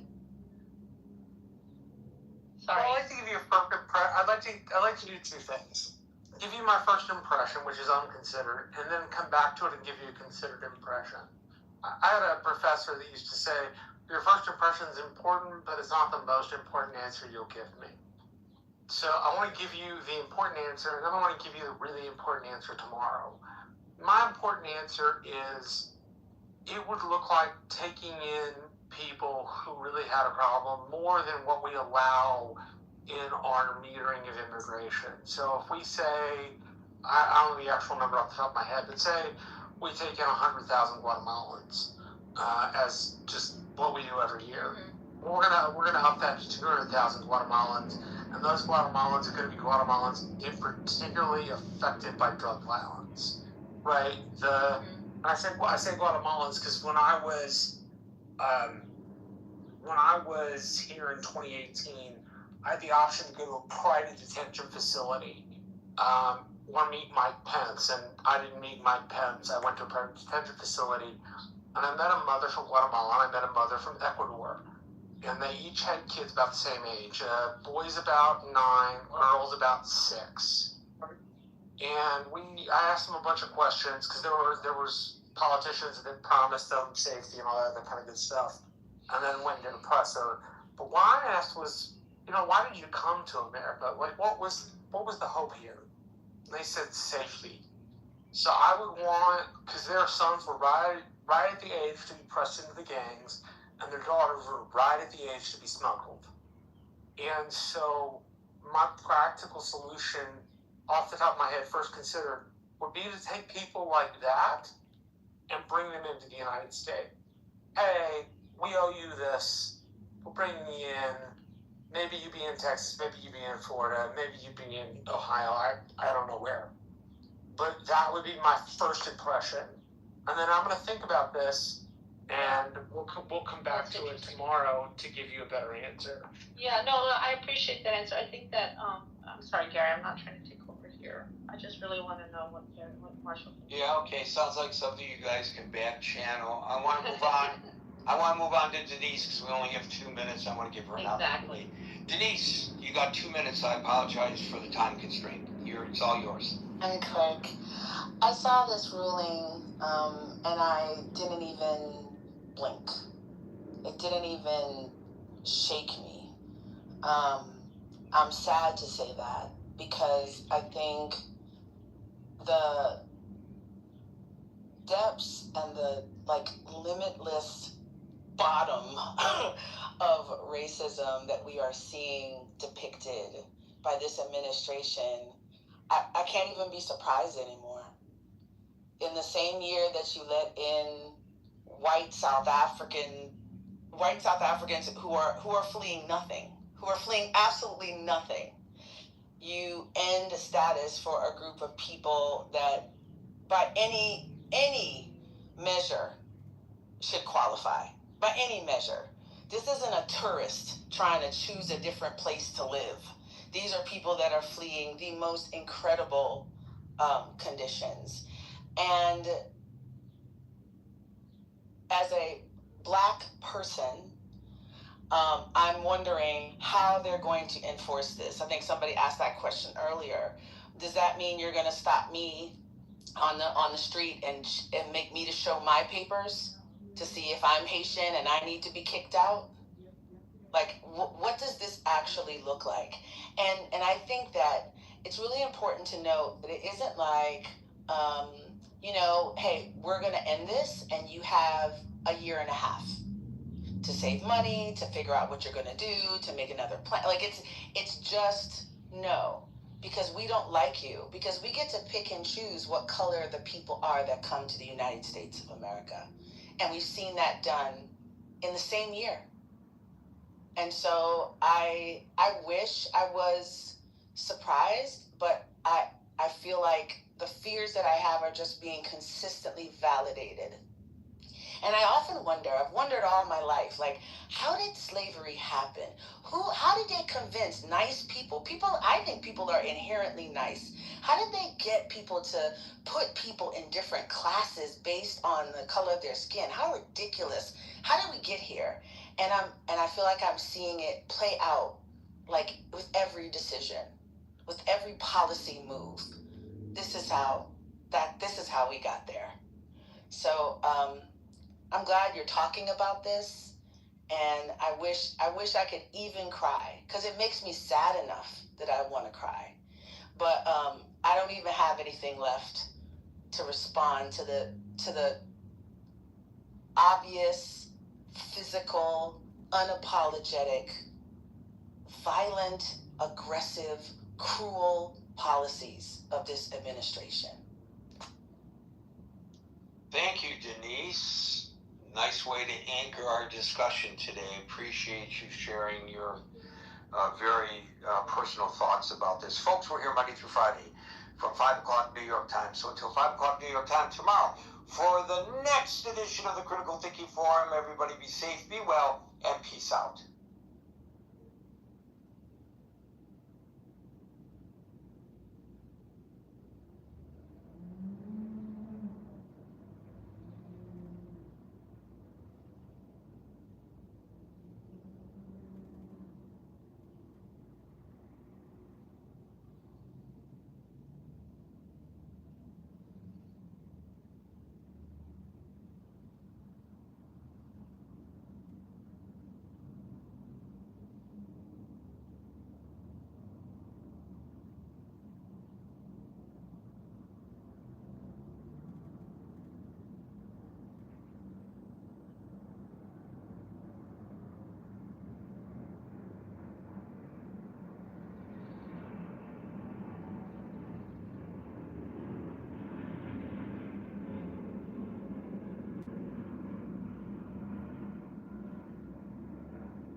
he won't say her name on that channel.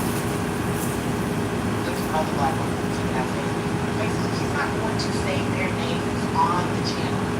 He might talk about some of the things that they talk about, and if you are chronically online, you'll know who he's talking about.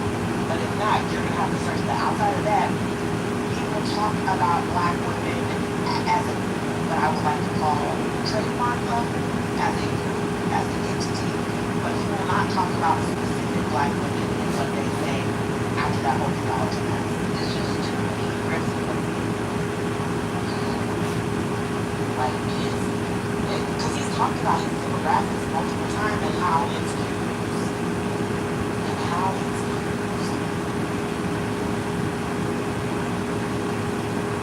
She won't be there to sure you may like your channel or something like that. On his channel. The people who make up the core of the candidates, they're white people who make demographics and pretend to be black people from the internet. Oh, that is a long task. Yep.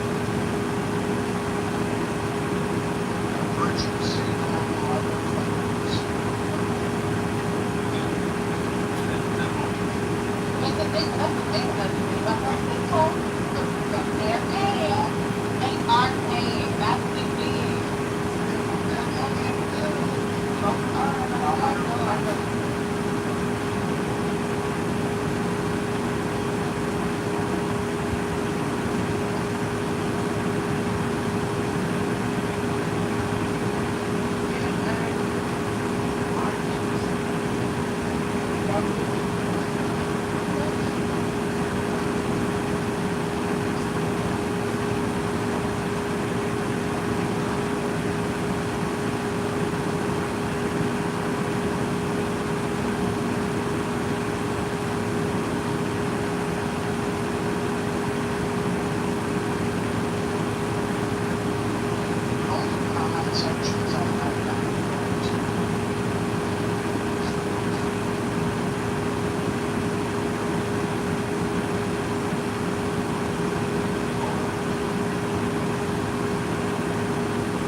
I think that they would rather be in political coalition with more trashy whites than old black people.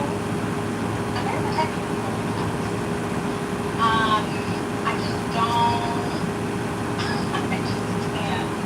I can't. And even if we agree on literally 99% of things, I just cannot get over how disgusting and racist we are.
person,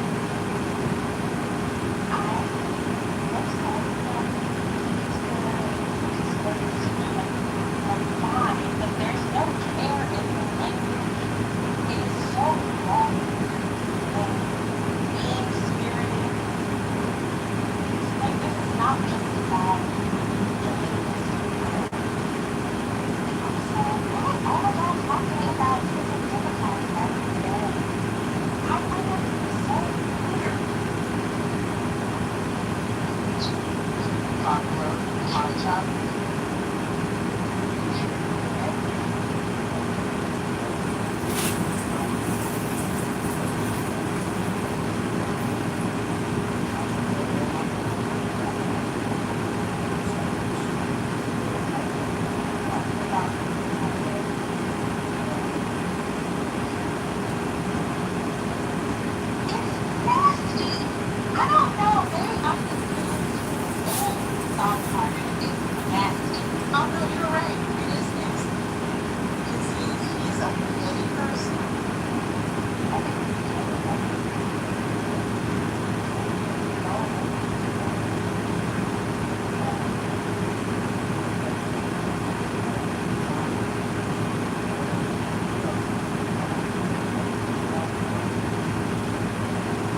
was the only thing animating it.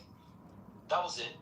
It's that, or it's ire for black professionals like me or Hurricane people just don't like it for whatever reason. It has nothing to do with the policies. It has nothing to do with it. I can tell he must be on the song. So, like, that's not sustainable. That's not sustainable. I don't know. People really take their vote and think that shit is solid gold. Weighing 188 shekels.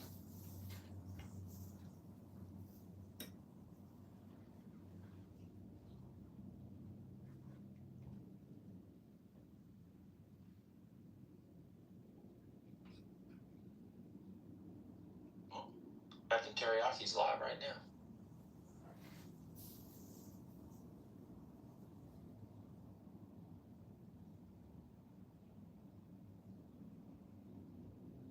Yeah, it's time to admit Barack Obama was an op. The white leftists on JD's FT Signifier, they love that shit. That's the kind of stuff they love.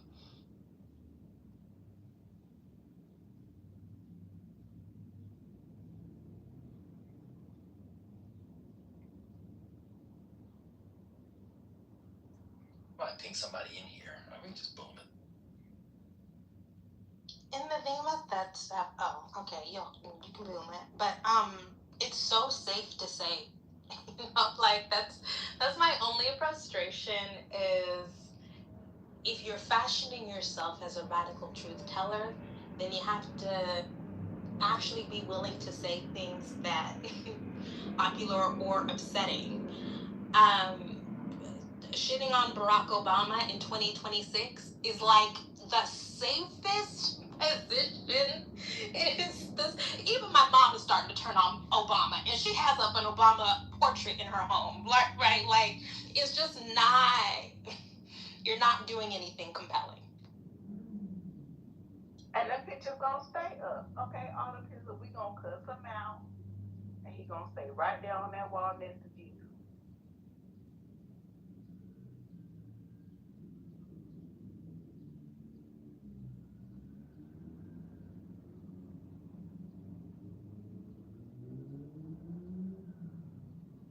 So is it, I could be wrong if I'm getting this right, I don't know.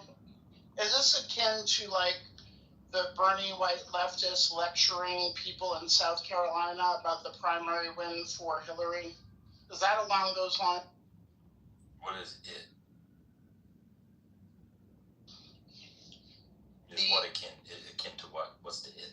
Oh, the critique on, let's say, you know, James Clyburn's or the incumbent black congressional people. They just think that they're conservative and black in progress. That's the main thing. They're black in progress and they're conservative. Christian's here. Christian, come up. Let's do a debate. I don't want to do a debate. I know you're a full passport bro now. I can't debate you on whether or not Colombian Toontang is better than Dominican Toontang. I'm not an expert on that like you are now, but come on, Christian, let's debate. Donald Trump is a failed president. Let's debate.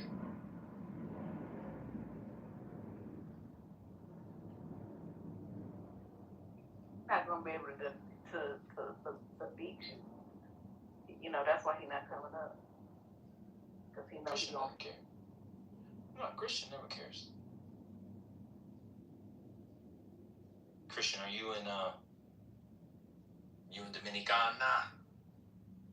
Y'all know Christian turned passport, bro. That's crazy. Y'all are Christian in the rooms now? He a passport, bro. Is he light enough to be? You talking about in VR? What do you might mean kick him out. They might kick him out if he's too dark. Put him on the other side. Mohi, are you there? Do you want to debate? I got 2 hours and 20 minutes before the match. Hi everybody. I came here to improve my English and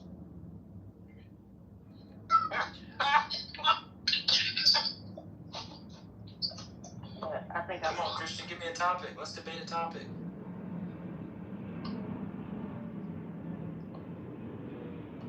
I'm sure that Christian would love to come up and talk about why 99% of Black women are unfit for marriage.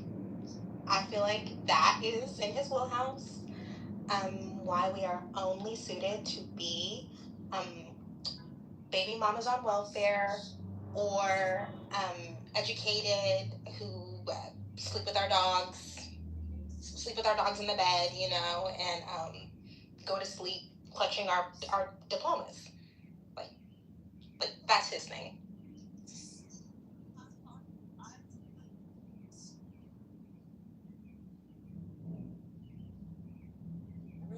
Close my eyes, I think no matter what the season is, I still love you.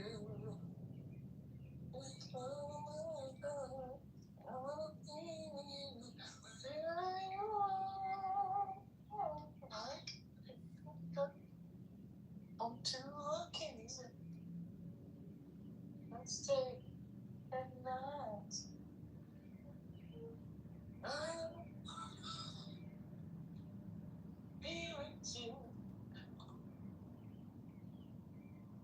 I just found online, the top of my algorithm, a live performance of the Deal singing to a kid. These dudes must be 70. Yeah, I saw that. Oh, it's cute. But in the car? Yeah.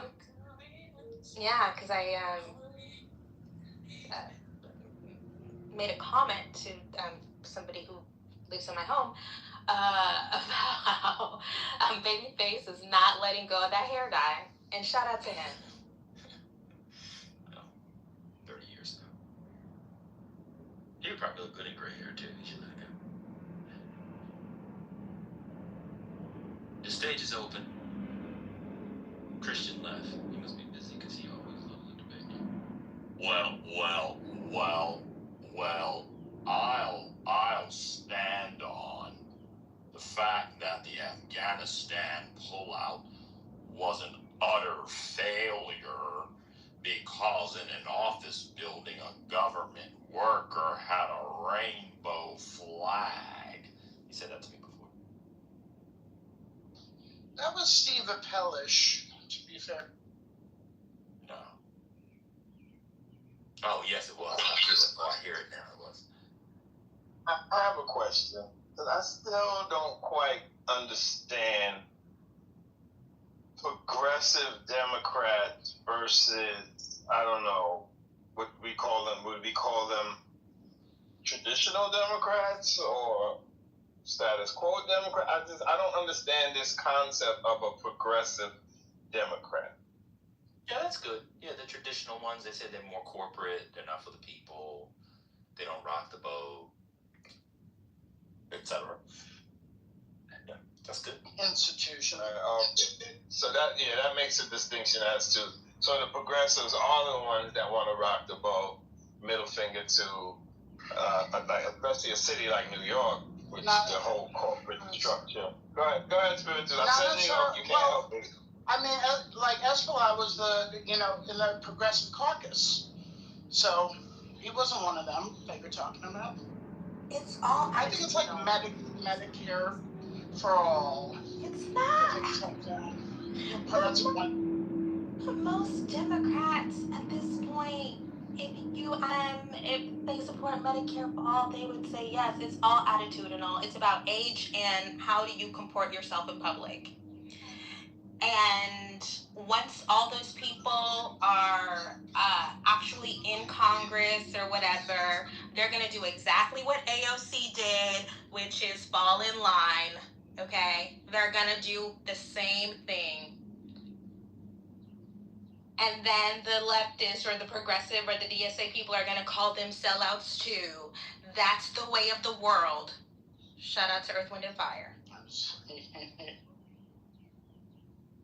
That's a lot.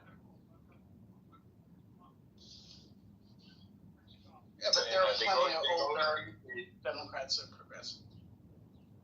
Right, but they go to D.C. with high hopes, right? And remember Cedric the Entertainer, like, I wish somebody would, and we think, yeah, they're gonna go to DC and we're gonna see change. And a big nothing burger. It's more the same. They join caucus, what have you. They fall victim to the lobbyists. They don't join any major what are those committees, and nothing happens. Okay, how come your mama? Oh shit. Oh, what's up, Devon? I just came up to say what's up. Peace, peace, peace. Peace, peace. Oh, this the thing that y'all should remember. Everybody wants to change Washington, but what happens when you get to Washington? It changes you.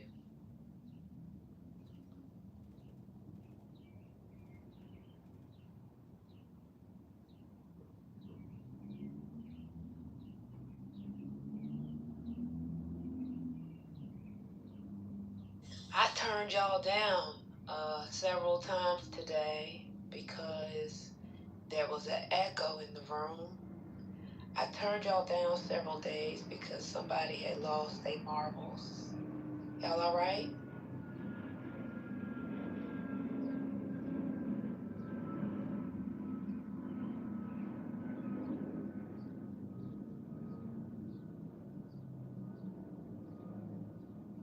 We're hanging on. Wait, who lost their marbles? It was in the room today, Kimberly. I don't think you was here at that, or you were on stage at that moment. I haven't really been in here. I've been creeping on some other drama on this app. Oh, okay. I'm sorry, Overstimulated has some good drama. Oh, I've been going in there too. It is good in there. It's good in there. It is. It was a room. Was it Overstimulated that had the conversation where the bully was the expert on Frederick Douglass? Was that the room? Yeah. Was it? Oh yeah. That was good. That was very good. Frederick Douglass was not a feminist. How dare you? Oh yeah, that was it. That was it. I came running in here to tell everybody. I was like, Thug Bully is an expert on Fred Douglass. Oh my God. Oh my God, that was crazy.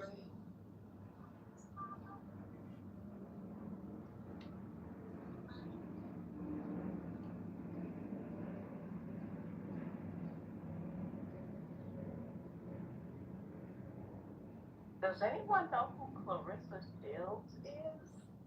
Oh yeah, the boxer. She a train wreck. Somebody need to take her phone from her. Quickly. Did a movie on her.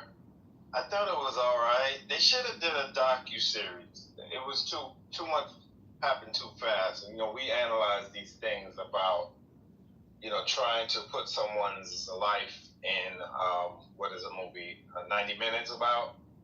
And I felt like it was rushed. But it was okay. I don't know how the room felt about it. Yeah, but she is another. Where was it? Where was the movie shown? It was in theaters, like a few select theaters, but I saw it on like a, you know how we see our movies. I did not go to the. Gotcha. Undisclosed. Yeah. Undisclosed location. Okay, gotcha. Yeah, but I really wanted to see it because I was like, I want to see this. It goes through her childhood, the Olympics, and all of that, and her finally, there was someone that had kicked her butt, in the Olympics, and she finally beat her opponent. So the big triumphant moment. But yeah, then she started messing with rappers. So I don't know. She messing with Papoose. Clarissa Shields is spiraling because she got with Papoose while he was still married, but it's fine because Remy was allegedly cheating or whatever. And they've been going back and forth, and Remy has threatened to beat her ass, and I don't know, it's like a whole thing. She's just, you get with the wrong man and it ruins your life, and that's what's happened to Clarissa Shields. Yeah, she's not listening, and she really needs to just leave the camera behind. Just keep it off, and just carry her business out, because unfortunately the comparisons are going to come, and people are comparing comparing her and Remy, and unfortunately, the conclusion is that there isn't a comparison in favor of Remy, basically. That's not really good for her. And after all of this dust settles, that's not going to be something that she's going to really want to reflect on, because she looked crazy out here. Crazy.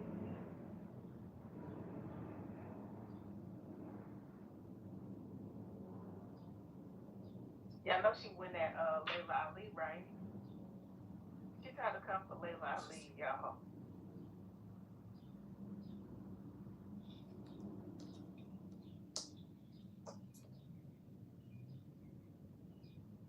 I showed somebody.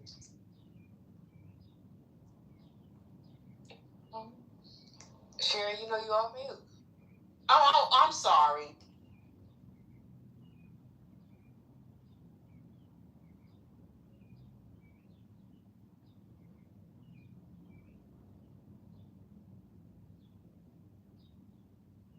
Ben, are you there?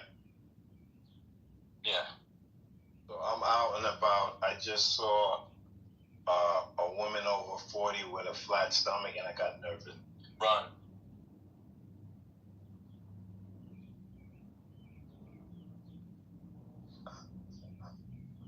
Yeah, but that whole Clarissa Papoose, and it's sad. It really is, because I remember I kind of stopped watching Love and Hip Hop around when Pap and Remy was on there, but I just remember the whole, black love, and I stood by her side and all this stuff, and then they crashed and burned. It's ugly. I don't know if we're being distracted or what. But people say, and I agree with it, stop making stupid people famous, because it's a waste of time for us to engage with certain things. But something to talk about at the same time.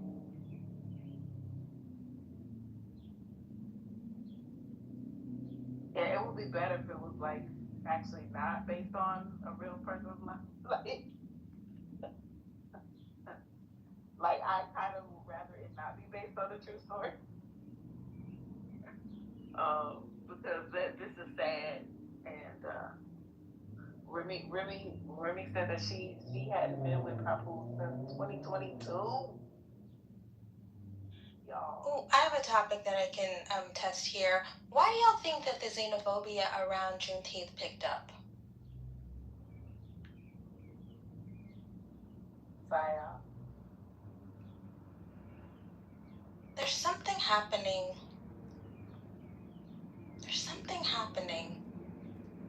Where there's so many conversations around it. We don't want to hear that. We don't want to hear I'm a piano on Juneteenth. Nobody wants to hear soca on Juneteenth. I'm like, it's very weird. And then, No, you don't want to hear soca. Wait, what'd you say, First Lady? I said you don't want to hear soca. No. I'm talking about the discourse. I don't care. I love I'm a diaspora lover. So, I think that all of that shit around Juneteenth is so weird, but it was so loud. This is for us. This is our day. This is for us. And then I saw somebody, a very famous biracial, under a post saying, why can't foundational Black Americans have one day? And I thought, you have a white parent. I just think this is so weird. How is somebody with a whole white parent doing Juneteenth gate? I just thought something's going on. Not you sat up over there and saw that 1619 project and said, oh my God, Brett, I just was like, what? It was weird, Kimberly, and it was almost all of a sudden, and then there were people who were from Texas who were then trying to say what people who are not from Tech do on Juneteenth, and I was just like, listen, you know, don't make me leave, because I can be very careless and just say, listen, you know, this is a celebration that started, you know, with you all. However, it's a national holiday. Yeah, I'm not even I fight the Juneteenth people. I mean the Texas people who get so I don't know what the word is, but they're trying to dictatorial. Yeah. Over what we get to do. Over Juneteenth. I'm just like, first of all, it's too late. It's a national holiday. Oprah Lee fought for 30 years to make it a national holiday. Y'all not gonna gatekeep Juneteenth anymore. I'm sorry. It's over. It's over. And not only that, but there are already people who are organizing Juneteenth celebrations in different cities for a very long time without any, like, you know, government, you know, telling anyone anything. It was on the strength of it being a celebration for Black folks. Like in New York, we've been doing a Juneteenth celebration for 15 years at least. You know? Of course. Yeah. Something's going on where people's racial identity is so unstable. It's so fragile that the way that they assert themselves is via fake online gatekeeping about what music can be played at the cookout. It's very weird. I will say, as one of the people from that state who has been very, who watches all of these conversations that people have about that particular holiday and the ways in which they discuss that particular day and what that particular day means without proper historical context, for me, it just gives a whole bunch of Spider-Man memes. The same people who feel like they can tell folks who are first generation what they can and can't do on that day because it's for the niggas, strictly for the niggas, are the same ones who also feel that way when the Black Texans say, like, hey,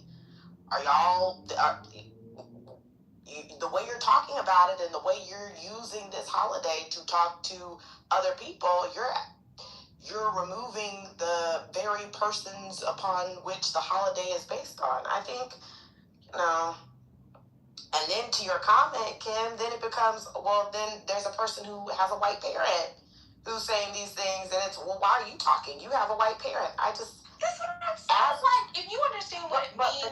But that's what, for me, overall, what I'm saying is that as a person who's from the state, generationally so, watching the conversations and how they crack down and how people develop particular politics regarding it, on all sides of it, it's just all very interesting. Because for me, I'm just kind of like, at this point, y'all just need to take the day as a free day off, like y'all do with Martin Luther King Day. That's an alleged day of service. A lot of y'all haven't done no damn service. A lot of y'all are going to go to your parties and you're going to have all of your damn flyers with, you know, great drink specials for the holiday weekend, and you're going to turn up. Like, just treat it like you normally do. Stop ascribing all of these things onto the day, because after it's getting fake. Everybody's just being real fake. It's real fake. But that still goes back to the idea of controlling, you know, 45 million people and how they utilize the day, right? It's like, last time I checked, and I'm old school, so the new people might not do this, but honoring the history of the day, the things that are eaten and you know what I'm saying, all these different things, I think that people have been relatively, you know, good at circulating that information, even though you might still have somebody stand up and say, oh, well, you know, that's not correct. That people, you know, that's being circulated. The story, the history is being circulated, you know, semi-okay, even though there were many places where, slavery, the end of slavery did not end when it was supposed to, right? So you have all these different dynamics going on. At the end of the day, it's just been taken out of all of our hands, really, to be honest with you. Like, we can only assert as much control over as we can as a community. But to get back to what Kimberly was saying, the narrative about what music we're playing, to me, that's the craziest part of it all, because it's not like our people did not borrow and get inspiration from it. You can't play Stevie Wonder without hearing Brazil. We can't play Master Blaster because you don't like the diaspora. But Stevie Wonder is an African, he's from here. And there are many people who contributed to our musical zeitgeist whose roots are not directly from the United States. So do we kick all of that out? What is the argument? To me, that was really strange, and to me, I feel like they actually were not telling the truth. I wonder how many, South Africans are in the United States to the point where people are petitioning Amapiano at the function. I just think that was random. In my opinion, I think it was random. I think that it's kind of like these are arguments that people keep saying have happened, but not only did it never happen to you, but it didn't happen to any of the Black people that you know. But this narrative is still here, and they get to push it in order to push their agenda forward.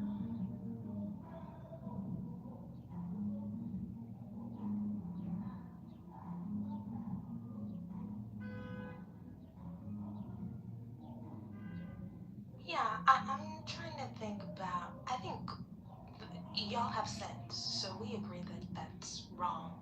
I'm trying to think through why. Why has this taken hold? What's going on? Why is the 1619 woman who has a whole white parent and who is routinely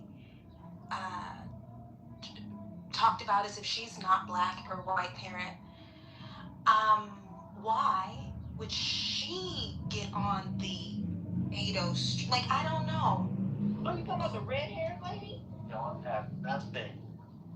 Because y'all have nothing but Juneteenth, fake Juneteenth celebrations that you hold on to, like argue about it being a federal holiday as if that ruined something. Because Black people ain't got shit. So to argue over who's invited to a cookout, guess what? Mostly these Negroes don't even like to be around other people. That's true. The logo to a cookout. Because you did the electric slide at the Obama Center, you think that you have a culture. That replaces the thing that you don't have. Yeah, like, these arguments only happen because there's nothing else. But brother, the reason why I was so taken aback, but she has things. That's the reason why I was so taken aback. I'm gonna be honest with you. I do expect people who don't have shit. Oh, okay, wait. Let me bring it back. That person has a lot of cultural capital. She has social capital. She has a really big platform. So I just don't understand. Who's reading the 1619 Project still? Is there who during Juneteenth who went to any of the resources that the 1619 Project has and read them for themselves? Read them with the child or little ones. Like, this is all performative. It like in a time when people are upset because schools removed books from the school library, and we pretended as if those books that people never read are somehow like erased out of memory and history, right? Like, I think some of this is just, I think this is performative. I think this is a way of doing something. It feels like doing something without doing anything. As social media gives, and I include myself in that. Social media gives us the feeling like we're doing something, because shit is a lot harder to do. It's a lot harder. I don't know. I just don't, because why would you care about this? If people are celebrating Juneteenth and acknowledging, sort of, talking about, the enslavement, liberation, people are arguing over whose date, like, or who can celebrate it. Like, that is a complete, to me, just my opinion. Nobody has to agree. I don't know anything about anything, but it just seems to be so disingenuous. Everybody is playing sort of a part in a soap opera, and at some point you're just like, where is this going? So what end? There is no end, and there's no goal.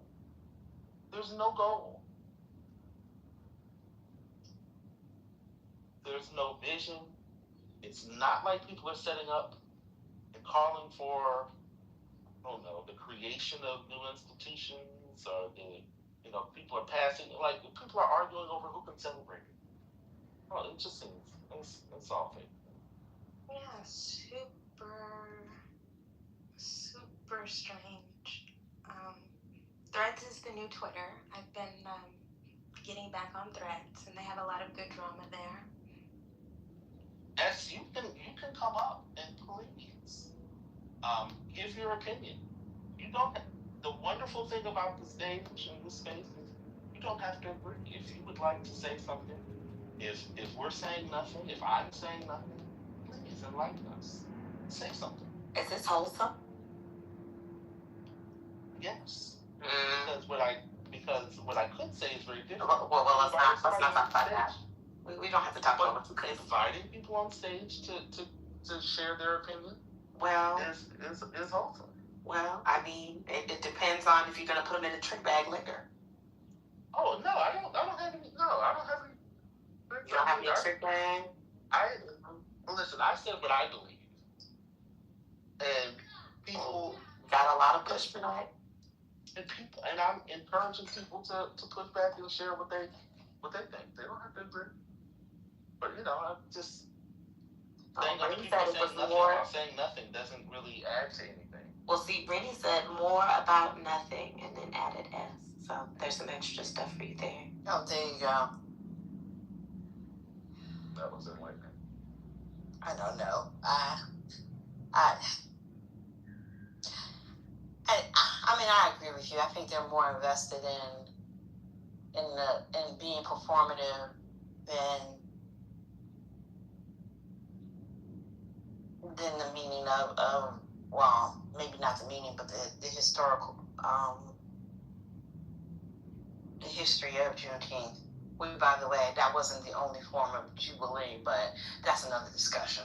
But that is the discussion, Cherry, because I think one of the things that you just said is where I land on it, is that, like, a lot of people don't care about the history. A lot of people don't care or know about all of the other or different jubilees or all of the other or different emancipation days.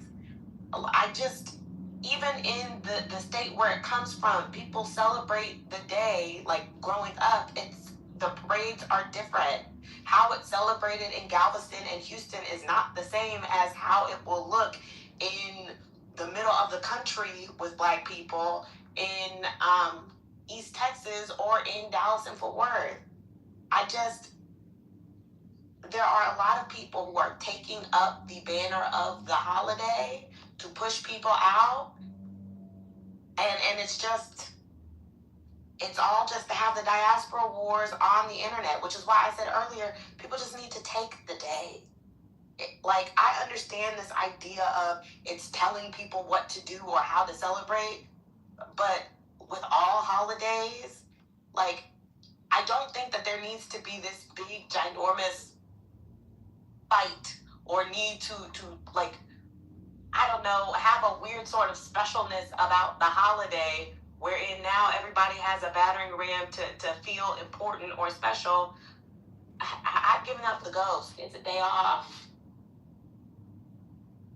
Like, I don't understand why everybody wants to be entrenched in, oh, but if you're not this, you can't, oh, but if you're this, you're like, I mean, just enjoy your day, babe. I'm using Juneteenth as an example, but really, I am interested in why are upperly mobile blacks now doing ADOS stuff. I mean, honestly, like, that's like a big, like, I actually kind of understand. I understand how the FBA ADOS rhetoric, like, picks up amongst a subset of black folks. I'm interested in how that has traveled. I'm interested in how those upwardly mobile Negroes. Now, I have a follow-up question for you, though, Kimberly. Are you noticing this a lot with, like, is it regional? Where you might see it more given some of the, like, things you see in social media, or is it just across the board everywhere? That's a good question. I have to think about it more.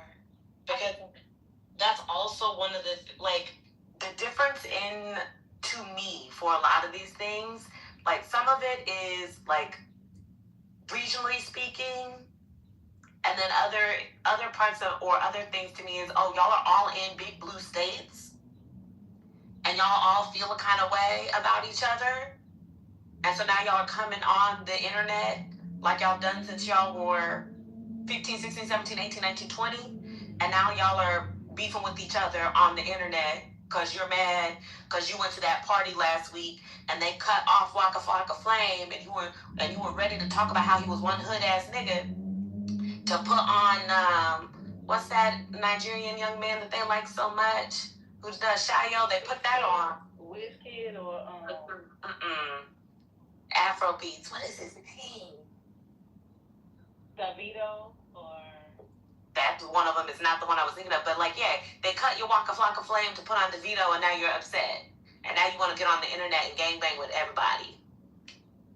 You upset because your African boyfriend or your African girlfriend, your Caribbean girlfriend or boyfriend dumped you, and now you want to come on the internet and talk shit. I think they don't know how to dance to it, and that's what really pisses them off. I think this is, I don't want to be Marcus. I think this is economic anxiety. I've just come to a conclusion. I think a lot of this is economic anxiety. Not for the 1619 woman, that's a different thing, but I do think I'm seeing more people who I'm surprised by. I think everybody's just worried about their 401ks. Everybody's worried about the future. Well, but this always happens, and that's, I mean, to me, that is what the ADOS started off as. You know, it's like mapping white politics onto us. You know what I mean? It's like being afraid of the immigrant, saying they still in their jobs, you know, and all of these other things. Because as far as I remember, as black people, it doesn't matter where a person is from. If somebody comes at you wrong, you checking them. And I'm trying to figure out how that's no longer on the script, and instead we cry and tell so-and-so and include other people into something that you're supposed to handle on your own and stand on 10. To me, it's like it's a weakness that I guess, yes, it's the anxiety dressed up as, you know, them, you know, trying to be, you know, take charge and be leaders, but they can't. You know what I mean? Because they don't really know how to keep community. They may be able to get people to rally around for a minute, but they can't maintain community. It fractures constantly. But I think that that's what um, that's what those organizations started as a result of economic anxiety, and adopting the talking point of xenophobic white people. Um, but those people aren't talking about the South Africans who are coming here and becoming a part of whiteness here. They are trying to get us, though, to separate and fracture, but they don't want that for themselves.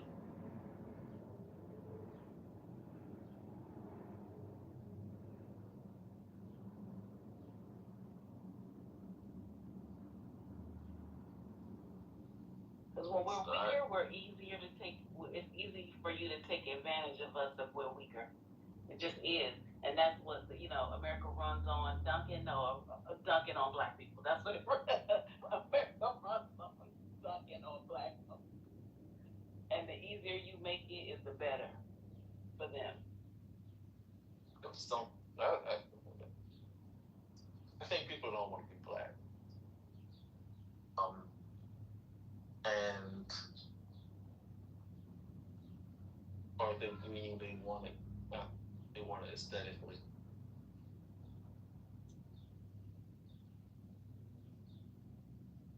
No. I think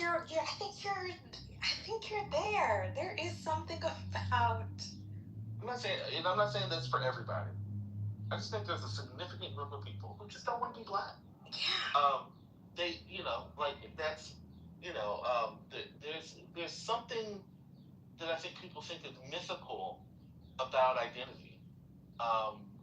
That it's like we have fallen into the trap of just this sort of mystical group, and we have these mystical powers, and we just see it in the ancestors, and we just always on beat. Like we have these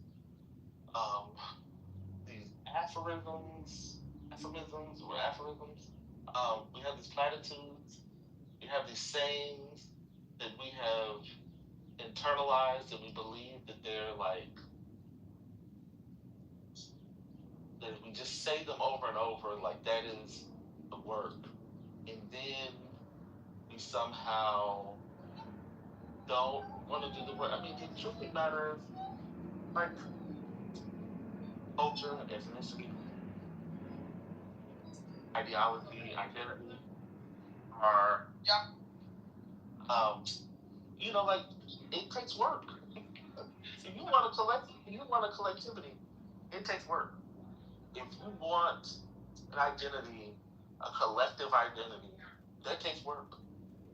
And, like, again, I go back to what institutions, what things are we producing, are we creating, are we upholding, are we uplifting that help do those things? If there are issues, if we see that there are issues around, black folk who are coming here to this country, that's a concern. And you see that there's some tensions. Okay, what do we do about it? Well, let's just complain about them, blame the immigrant, wish them not here, say they're, aspiring to whiteness, and because that's the way forward. Either people want the thing or they don't, but it just seems like people want, like they want a collectivity of things that sort of connect to the identity without actually having to do the work of like bonding people and getting people to connect with one another, right? Actual connection, and and reinforcing sort of the belief that we are a group that is experiencing a set of realities that only together can we come out of. You know, I don't think people want that. People don't really want that. No, actually, this was so good and clarifying. Yes, people like blackness as a vibe. They want the vapors of blackness, but they also want to completely eliminate any conversation about struggle, collective struggle, individual struggle. These are also a lot of the, I don't want to see any black trauma people. But then on Juneteenth, they want to gatekeep and say, y'all better not play any Caribbean music at the cookout. That's interesting because I wanted to write under somebody like, you don't even study black people. You don't know any black history. You hate old black people. You know, you talk about them like they're dogs. You know, but you want to have a conversation about, black as a vibe. That's what, not the accent coming out. Black as a vibe. Come on, country girl.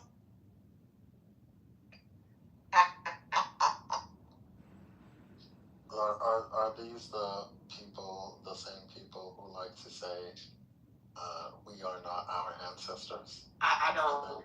Yes. Yes, they are. Enough. Yes. The same ones who will say that and act like they can withstand Jim Crow version 2 in the future, but crash out and cry when that Wi-Fi goes down and Twitter is down for more than 20 minutes. Yes, those are the exact same people. Yes. The same people who will tell you that black Christians are gullible and have been completely, sold into what is it? Brick called trick bag. Am I using that right? Yes. But will then say that our lives are inextricably linked to the people in Palestine, right? Will tell us that Palestine, that the Palestinian people are directly connected to the lives of black people, and then denigrate the black people that live here.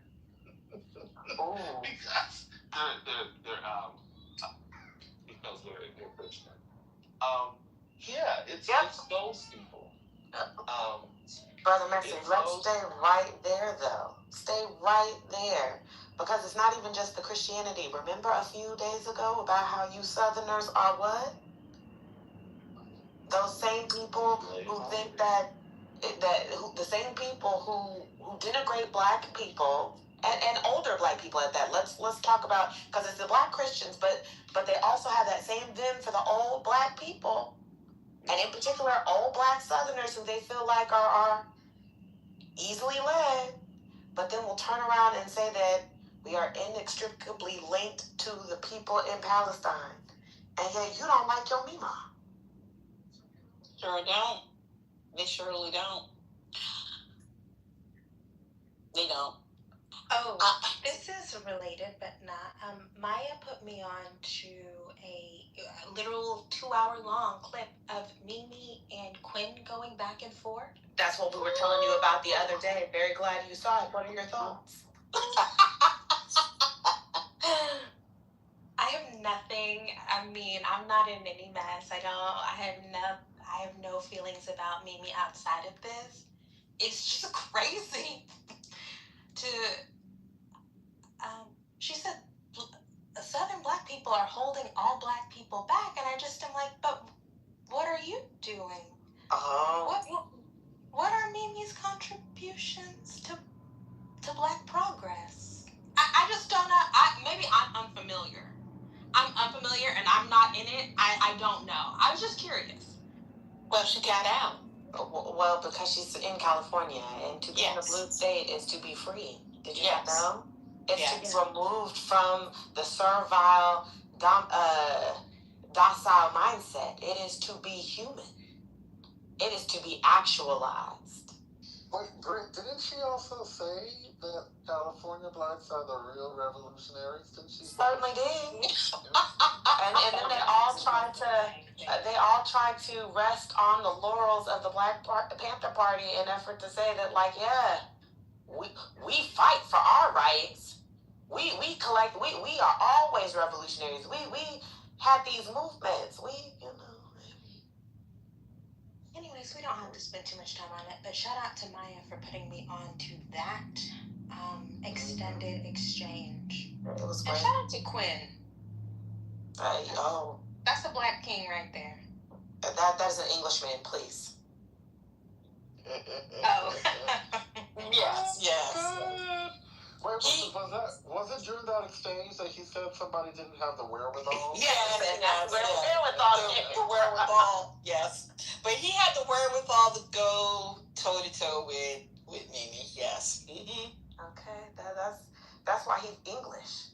Okay, because he kept saying wherewithal like that. Okay, only an Englishman would say some shit like that in a conversation, in a back and forth. This game with Sweden is real good. If y'all are watching, it's 1-1. The little black boy with his little twist out scored for Sweden. He was talking a whole bunch of shit. Looked real good doing it. Did you talk about the hair conversation people are having regarding the World Cup? Whose hair? All of the players, somebody took pictures of a lot of these players hugging each other, and you could just see all these dope ass hairstyles. Black players. A lot of them have some really neat, very nice straight backs. You could tell they got them done just fresh for the competition.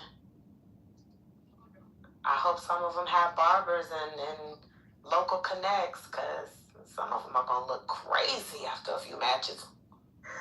Brother, check it back down. Wow, that other young black man was about to score, but a black man in the box stopped him. It was great. Way to go, Zion. Zion, mad as hell. His jersey looks cute, though. Those dragons on there. Wow. Anyhow. Brother. Listen, you just hear my stream of conscious thoughts, but you were over there doing laundry, and we all heard No. This was not about you. I promise you. It was about me. I had sent him No, something. not at all. That was directly at your mama. Okay, I appreciate your if I had something for you, I'd just come to you. Well, I mean, it's still the daytime laws. Wait, did you see in the chat when Mel asked about pinging Ashton into the room because we need to hear the nighttime laws regarding playing Appiato and Afro beats out of Juneteenth? Mel has to be stopped for that. You gotta be careful. Okay, we need the person who knows nighttime laws to let us know what the city ordinance are for that. Oh my God. Oh, the nighttime laws. Oh my God. You don't want to know? I mean, no. Yeah, you didn't study that either. Should I share that with Hurricane Brother?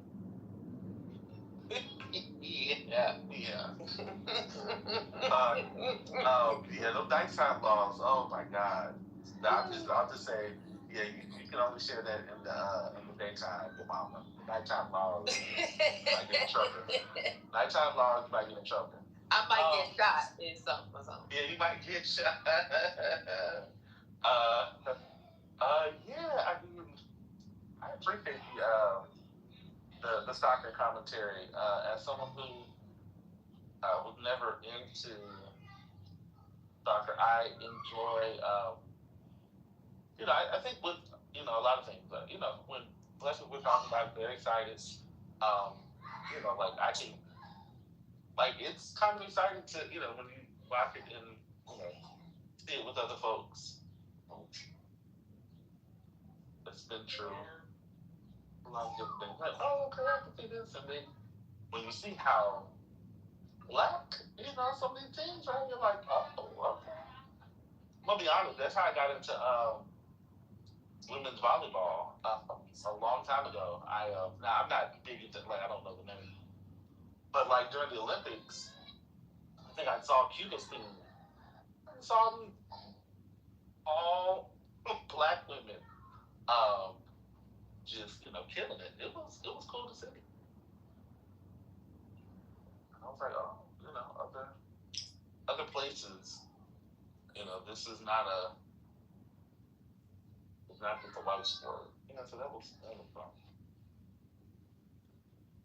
Yeah, it's about to get real patriotic for me.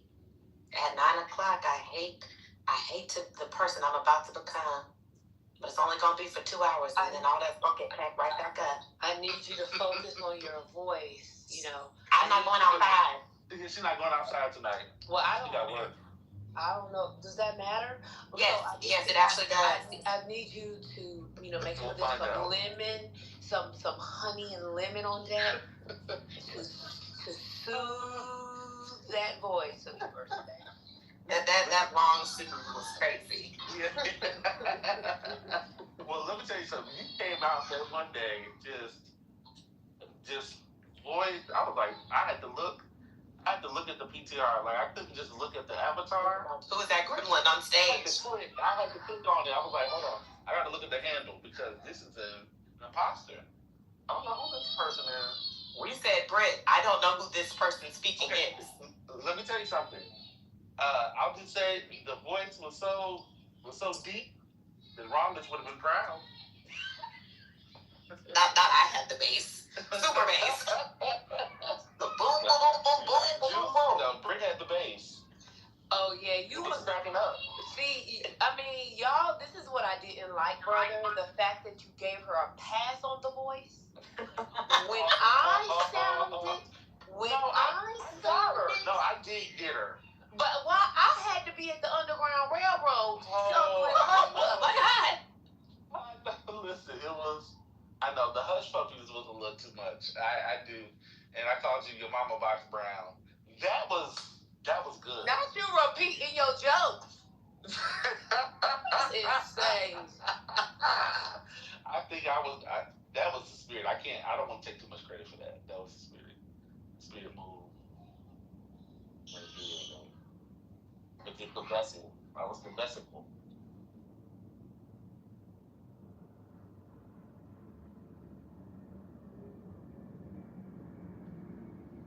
Oh, see, let me also, stage, see, I can't, that's why, we're trying to get people, on stage because I really don't know. But we talking about your old ways. See, we talking about your old ways. We not talking about how you have moved into a new life. I'm trying to, now, let me be clear. I'm trying to be still direct with people, but in a way that isn't, dragging folk. But, Sage, I apologize. I completely misread, what you were saying. So that's my fault. I didn't know which, I completely misread it. Can I get a recap of the day? I just noticed the title. What happened? What happened today? Y'all gotta give me a recap. See, when I be coming here, y'all, the room is kind of like it be gone. You want to know why the title is what the title is? Yeah. In part, and y'all have to keep me honest. We found out, if you look at Hurricane's PTR, they were rediscussing about how Julio now has a show on Jubilee. And we heard some clips. And then next thing I know, I just remember hearing Ben say, I want to debate somebody. We also talked about FD Signifier too. But I just remember hearing Ben say, I want to debate somebody. I have 2 hours before the game. Who want to come up here and debate? I want to debate somebody. And then Christian came in the room, that Republican in the suit, and they were trying to lure him on stage with snacks, but he didn't want to come up. So They even tried the old, you're a passport bro thing, and that didn't work neither. He didn't come up to defend him flying across the world for Cuda Mama. He just sat there in the goo and then left. But yeah. It was, the How lack much he of getting discipline. paid? How much he getting paid? That was not discussed. I don't remember hearing that from anybody. But I will say, in the clip that we heard, it sounded like a whole bunch of yelling. It sounded like two cats yelling at each other. It was horrible. They were just animated, and it's not like the good kind of animated. It was just real loud and aggressive and all this back and forth. I'm a conservative. I'm a liberal. We're different, but we're here to come together. Like it was. Can we take a look at the screenshot that is in Hurricane Otis's profile? That is his profile picture. So I'm looking here, and I'm wondering what's happening with this fade.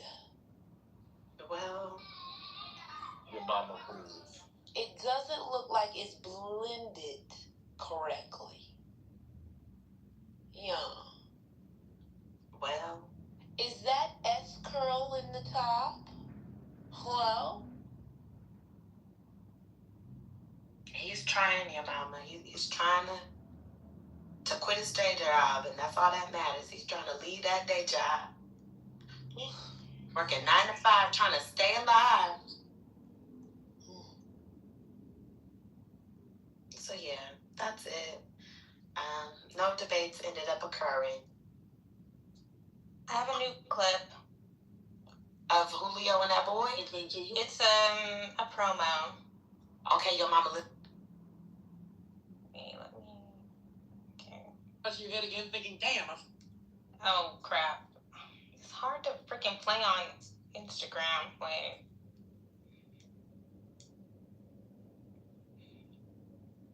No, my Instagram's fucked up. I don't know, man. Watching, got you scratching your head again, thinking, "Damn, I've rainbaited myself on a Jubilee video again."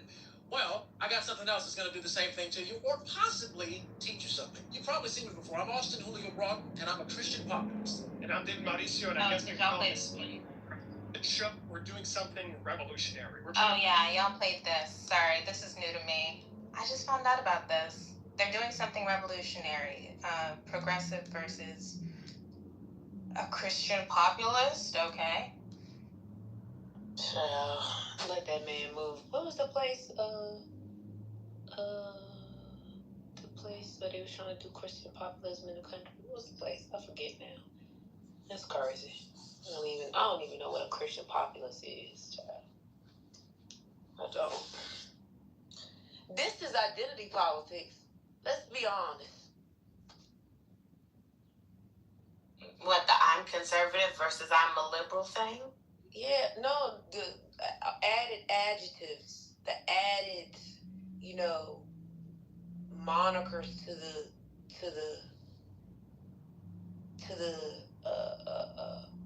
framing of the show, Christian populace. Oh yeah. I agree with you on that. I really don't know what that is. Actually, though, I mean, to be honest, to be fair to Julio, he has a radio sounding voice. His cadence, like the way he talks, how quickly he goes, sounds like he should be on radio. That's true. Yeah, I mean, it's really clear to me that Julio grew up studying like Michael Baisden and like the other old boomer Negroes.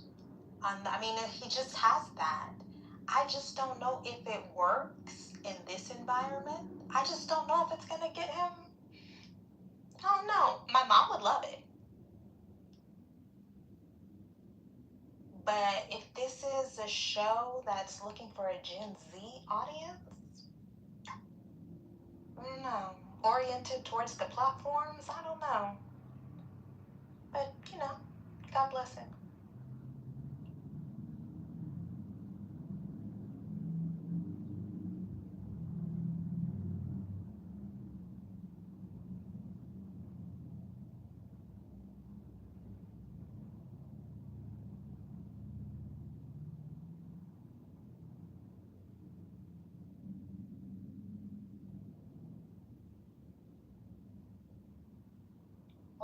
advertisers do they have?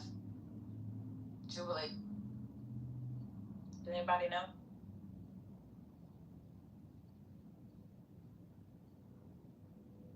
What was their question again now? What kind of advertisers do they have?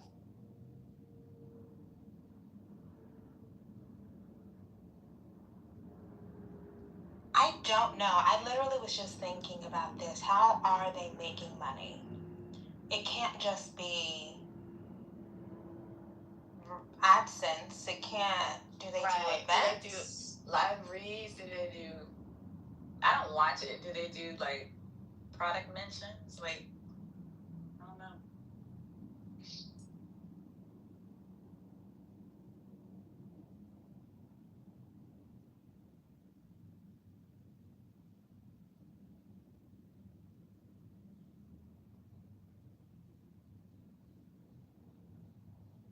Kimberly, do platforms still do media kits? I literally am on their page right now. They do have a media kit on there. They do. Oh, They okay. do. They got the whole partnerships page. Yeah.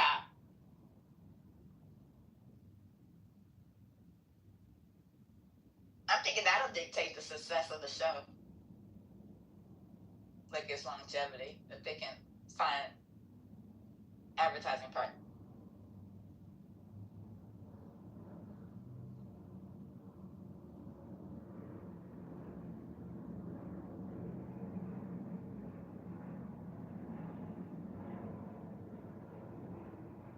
Yeah, it's making me realize I really don't watch Jubilee videos closely because I can't remember seeing advertisements in the videos that I've watched.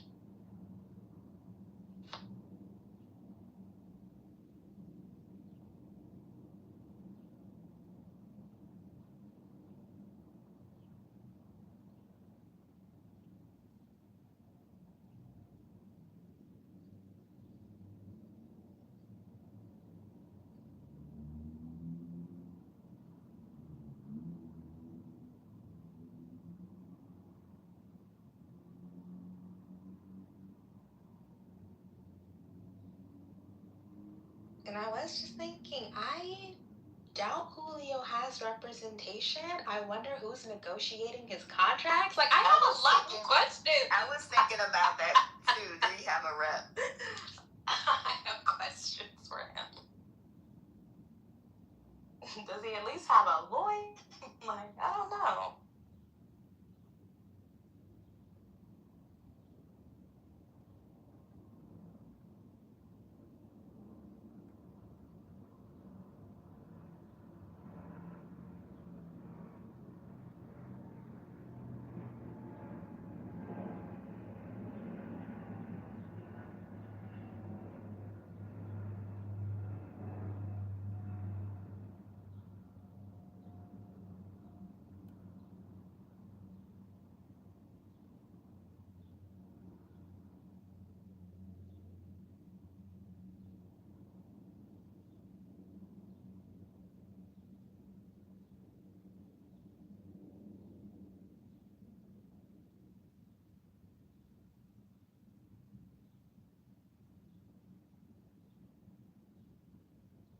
Is his brand name Dr. Julio?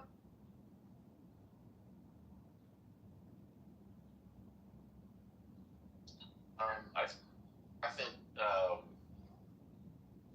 I don't know, but I do think they said that he's doing the three names. Oh, okay. For the he's doing the three names. And I don't think doctor is one of them. You said you think it is? When you say the No, three names, you mean his government it's not. name? You mean his government name? Oh, okay. He's his full government. Okay. Yeah. In the video, he said Austin, Leo, and then his last name. Oh, okay. It sounded like a mouthful. I couldn't figure out why he felt the need to use his middle name.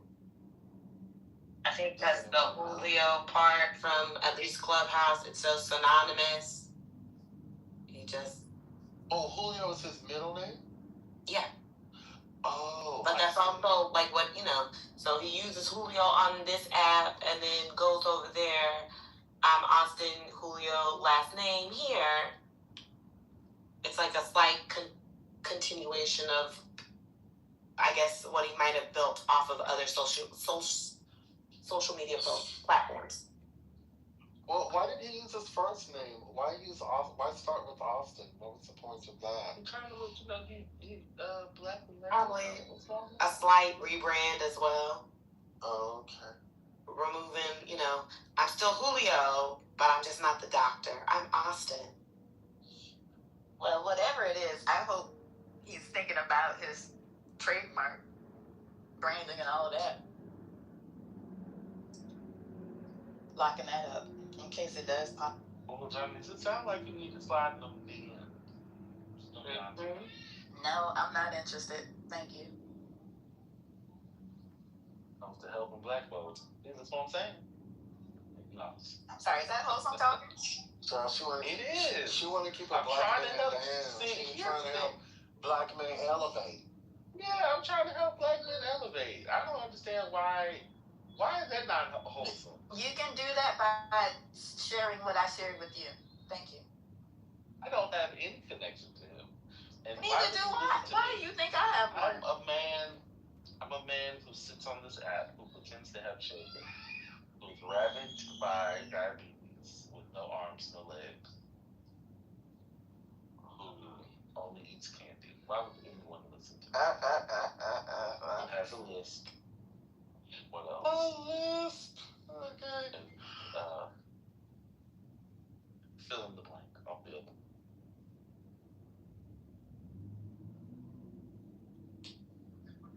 Well, I hope he and David get more chemistry.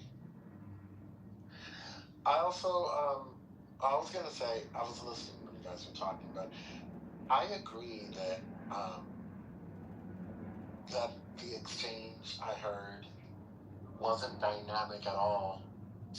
He barely sounded like himself. He's usually more on the ball. It sounded. Did anybody else find it corny? Yeah. But not in a good way. It was very corny. I was just like, is this the best you can do? This is not even entertaining to me, but I was thinking maybe it's just me, maybe other people would find it interesting, but it sounded forced. It didn't sound, I expected them to have a more natural back and forth as opposed to something scripted where one would just go after the other. So I don't know how well he does with scripted stuff because he's been more compelling when he's just going off the cuff. That's what I remember.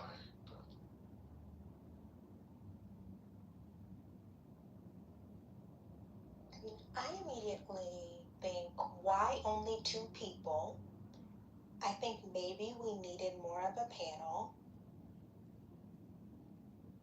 The feminist in me is, I don't know if 2 men is ideal, and especially not those 2 men, but also maybe you just need more people to be able to go back and forth. That's interesting. But I don't know, we'll see. The first episode is on June 28th. I will watch. I'm just impressed that he, said he was going to do a thing and he did it. That is notable to me, so. Listen, I agree. I think there are a lot of folks who want to, but to do it, regardless of what I think about what he believes and all that stuff. But it's amazing. Yeah. Yeah, now I don't think he has any. He don't have. There's no real. It's just marbles in there. It's not really. But that's fine. Yes, there are a lot of people that have marbles, and You know, and if it resonates with people, then it does. And if it doesn't, then, you know. But yeah, you know, a lot of folks stop at the idea. So, it's okay. It's okay.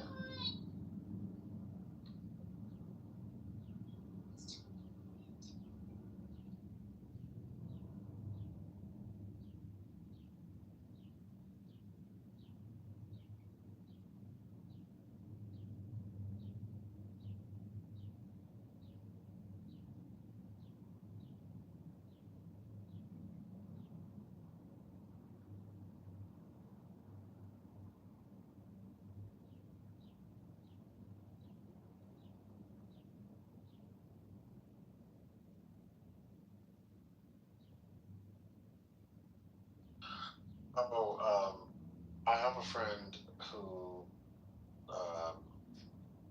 lives in DC and works in DC. He left the office about 45 minutes ago, and he had to walk through part of the mall, and he said it looks like a Klan rally. That's what he said. He said it looks like people just descended on DC from Mississippi and Alabama, and a lot of the people that he saw look a particular way. He likened it to a Klan rally. I thought that was funny. I think they're here for the Independence Day festivities that are coming up.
I wonder whose military child is that goalie.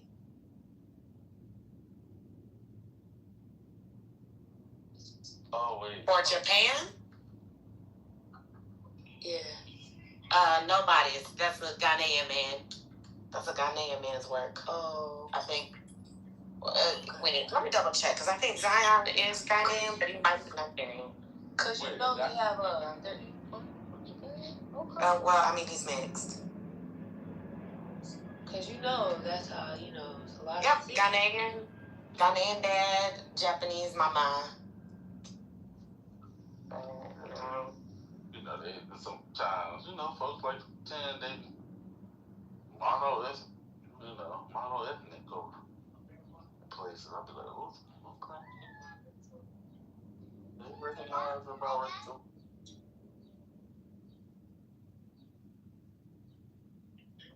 This game is going to end in a draw, with hopefully Japan coming out as number 2, given the head-to-heads. Ooh, Bonnet just came in the room. I got to tell her something.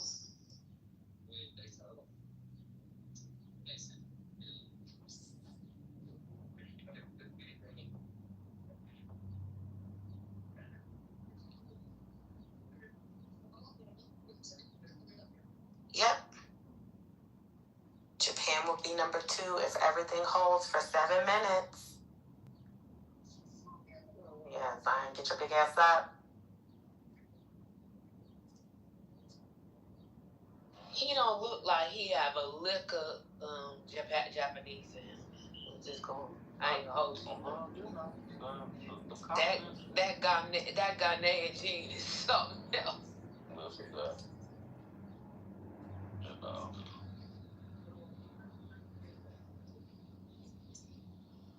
Oh, okay. I just turned to it. Okay. Now they got to defend this corner.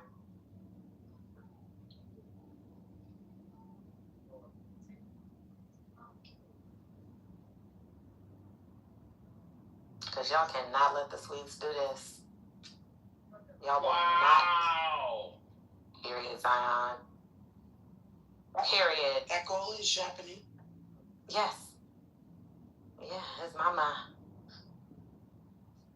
Period, Zion. Period.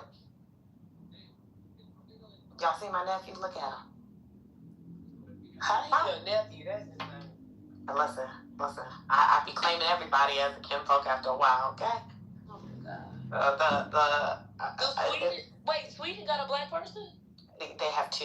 I like the one who has the twist out. The twist. Yeah, that's who I was looking for. Yeah. He's the one who scored for Sweden. He was talking a lot of shit. I said, I like that. Tunis. Oh, they all at the bottom. That's crazy. Yeah, I mean, listen, they be getting their ass beat. Tunisia is crazy. Okay? They let Japan score 4 on them, let Sweden score 5 on them. Let me go see what the Netherlands did. They won 3-1. 3? Yeah, 3-1. They had 1 goal, girl. You know I saw the game. What's going on? No. I'm saying all that because, like, Japan had it 4-0, Sweden had it 5-1, and Netherlands could only do 3? Yeah, they had came back. They finally warmed up. These Europeans, man. Some of these European teams are, I'm not liking what I'm seeing. Where's Roger? The European defender. Yes, that's what. See, look at what Elena said in the chat about the goalie. That's what I thought. He was born in I thought it was something U.S. about that man. Yeah. Y'all got me thinking I'm crazy. Zion is one of those who was in like a 3-way situation where he could have played for the U.S. team, but is playing for the Japanese team. It sucks though. We don't really have a good depth at the goalie. We could have used one of these days we're gonna have it all. One of these days we are going to have it all. We went from having a great goalie and pretty good defense to having shit defense and goalies, great offensive capacities. One day we'll have a complete team with all of it. You know what? They should abolish the MLS. They need to do something to it. This is what I'm saying. Wait, why? Yeah, why? They should expand the Premier League and bring a team here. Oh, that's what's up. Like a few teams here, yeah. Well, what's crazy about it is that they have they're building all these different academies here. The Premier teams. And not even Premier. I want to say Spain, Real Madrid also is building an academy here. So many of them are building academies here, which I think is just for the best.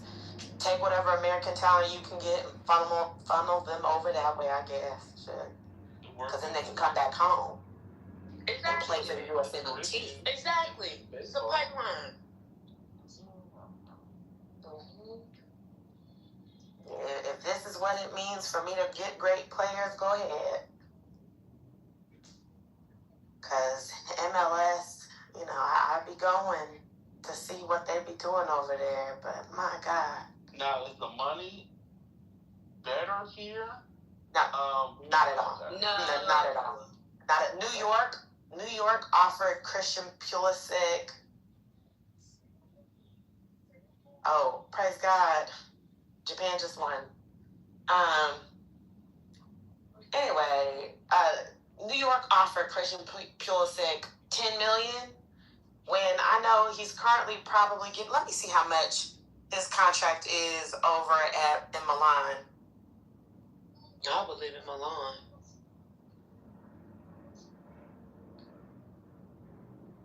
I just saw 2 black guys. Yeah.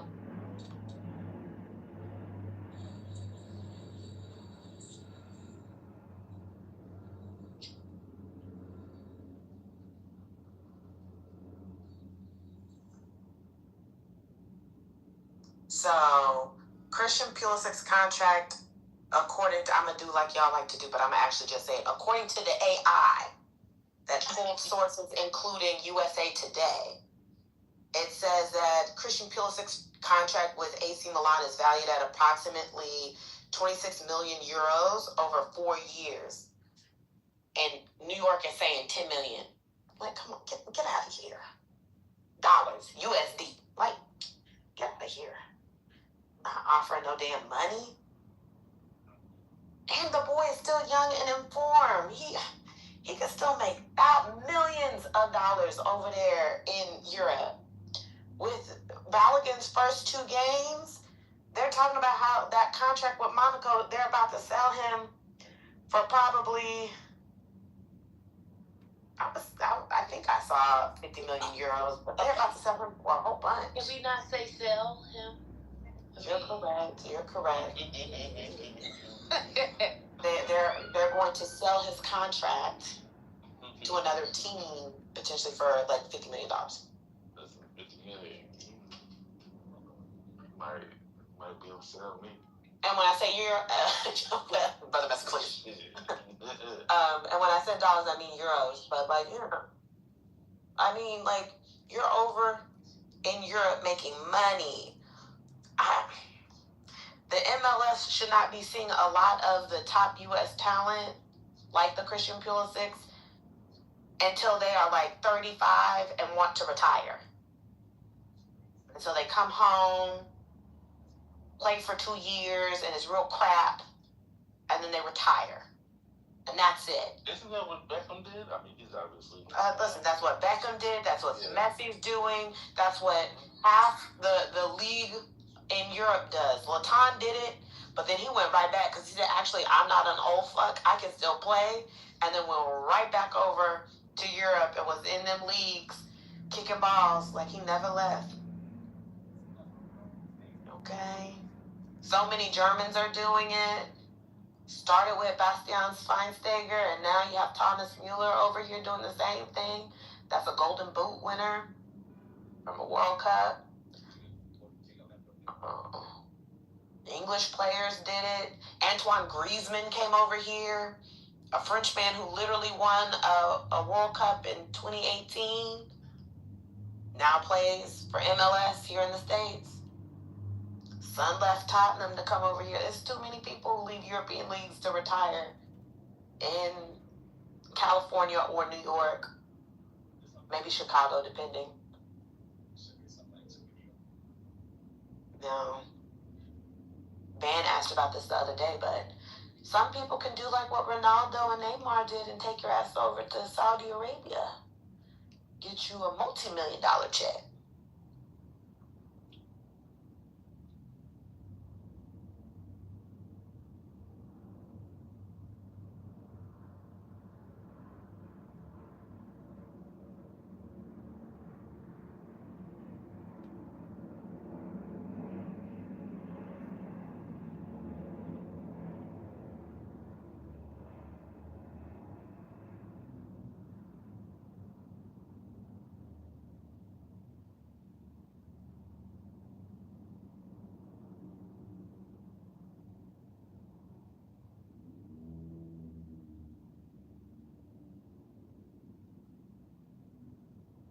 When did the women play?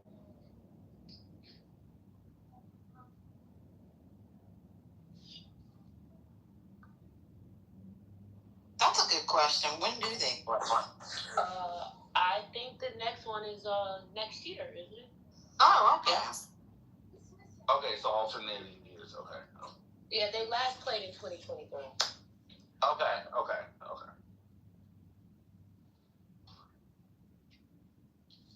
Well, wait a minute. Aren't the Olympics next year? No, yeah, soccer has nothing to do with the Olympics. But soccer doesn't. The FIFA I thought the Olympics will be till 28. Yeah, it's 28. Okay. Well, I mean, because soccer is also. Yeah, but it's not the same. Okay. This is the FIFA World Cup. It's not had nothing to do with the U.S. I know, but I'm the question I have are the same players going to play in both FIFA and the Olympics. That's what I'm asking. It depends on the country and like the players. Some countries might use their younger players, or like if your World Cup is your A team, you might use your B team to play at the Olympics. You know, maybe some of your stars want to go to the Olympics, so they go. Some of your stars might not want to go because they want to, continue on with where they are at their club and get back into form ahead of the season. So it all depends. Okay, got it.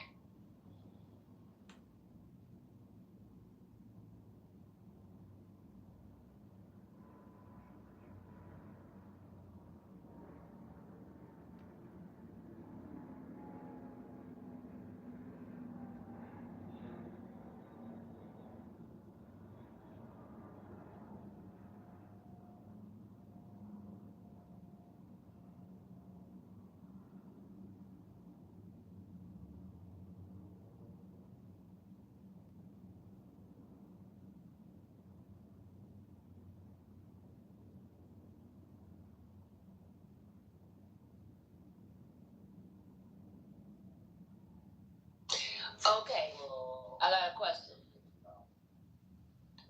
There is a right answer, but I don't care about the right answer. Well-being, one word or two. What do you say? Now, Ben can answer. Anybody else can. Ben can answer. Big brother, maybe I should make you answer because this is you know the answer to this. Well-being, one word or two. Nobody. Y'all Google it. It's just stupid, but whatever. It's one word, right? That's how I've seen it. Is it? That's how I've seen it. Was that accurate?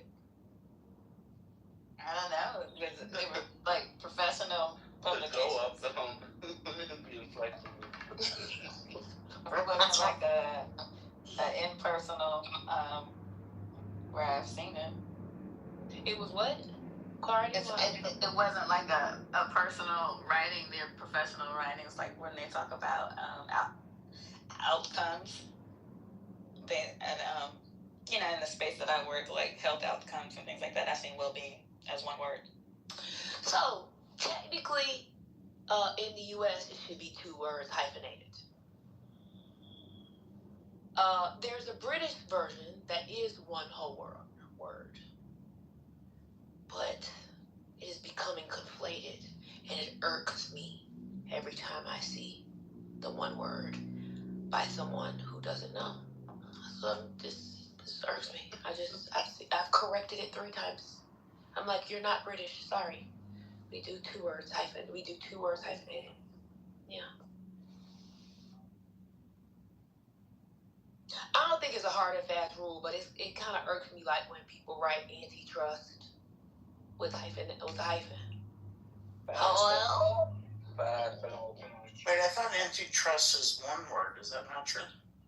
Yes. Oh, well-being is two. Oh, okay. Got it. Yeah, it's like some people write antitrust as anti-trust. Oh no. Like I'm anti. Yes, because that's during I guess the Gilded Age. I guess that would be considered the Gilded Age. When they started to debate the trust busters when they started doing the trust busters, and Ida Tarbell, when she started writing about the Standard Oil Trust, she wrote anti-trust. But most people, the majority of people write it, I think, one word now. I mean, and sometimes we laugh at people when they write it too, like anti-trust. We laugh.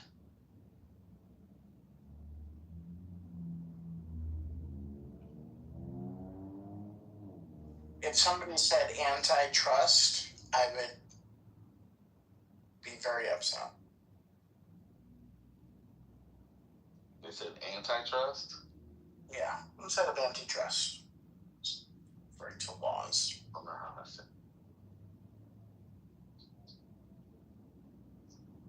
Anyway, I was just correcting somebody's writing, and I said no. So I put a link to tell them never to write this again. And if y'all want to talk about well-being, why don't y'all just say human flourishing? That's better. Let's not talk about people's well-being. Let's talk about human flourishing. Let's do that. Wait, on the British spelling thing, do you get annoyed, or are you cool with like neighbor with a U? Oh, I don't care about that kind of stuff. Like organization with an S. I don't care about that. Like that, I'm cool. I'm cool with it. I'm just like, yeah, same. I think people just don't know. I just think people don't know. Just, yeah. I don't think if you write in something to be published in the U.S., I don't think you should be writing with a neighbor with a U or organization with an S. Yeah, I agree. I agree with that. But if I have my like phone to UK settings, that may pop up, and I'm fine with that because it's just a text. Yeah.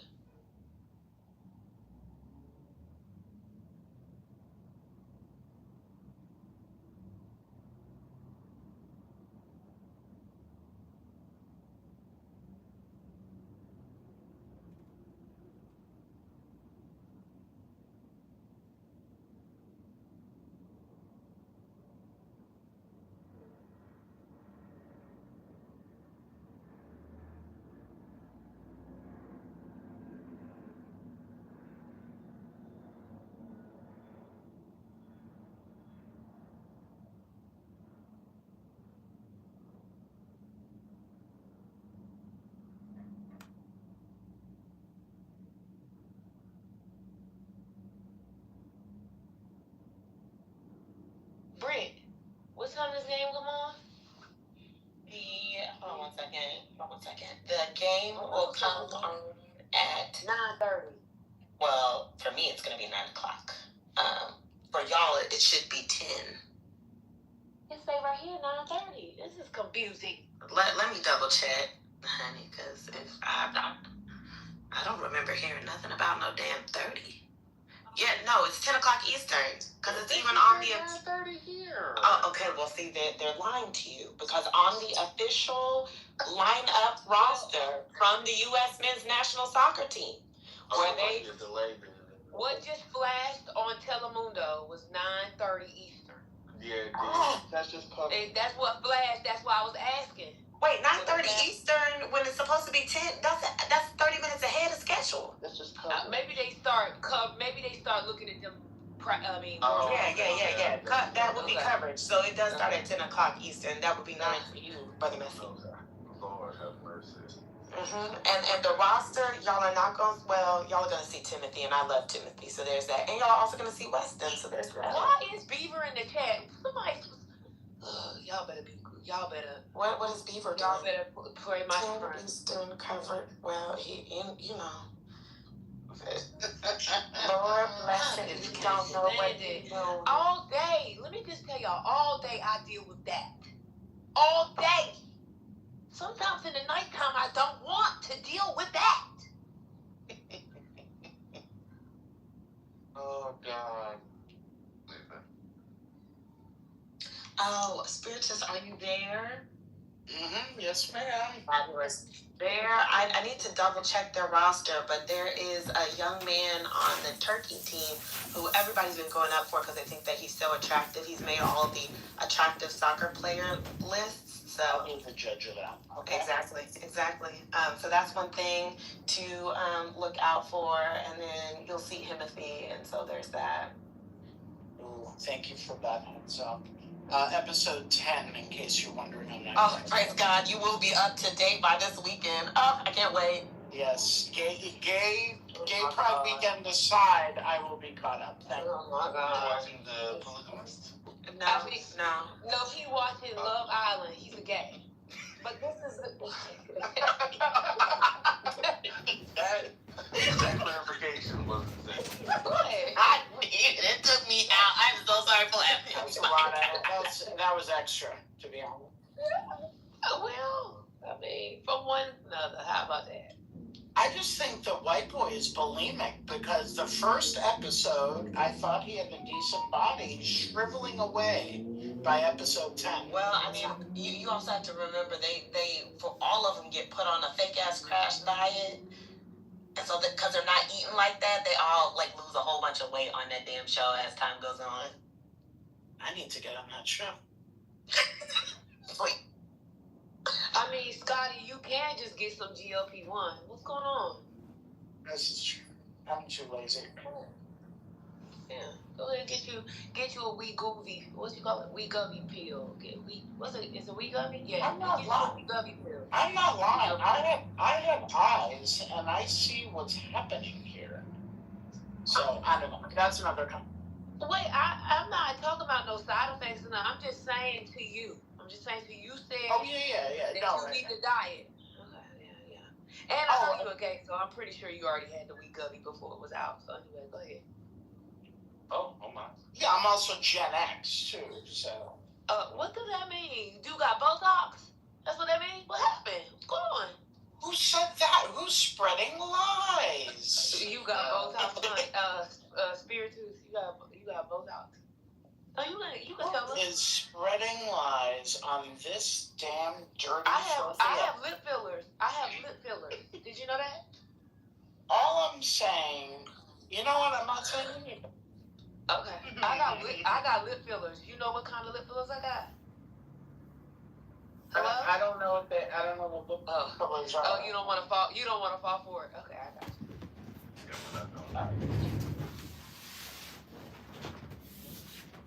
You know, I'm in New York, I'm metropolitan. Yeah, it was a trap because I was gonna say he was gonna say, "Oh, girl, what kind of lip fillers you got?" And I was like, "Negro ones." Oh.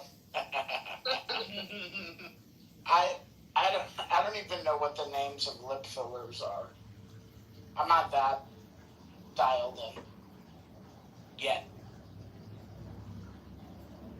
But also I don't need them, so thank you. That's insane.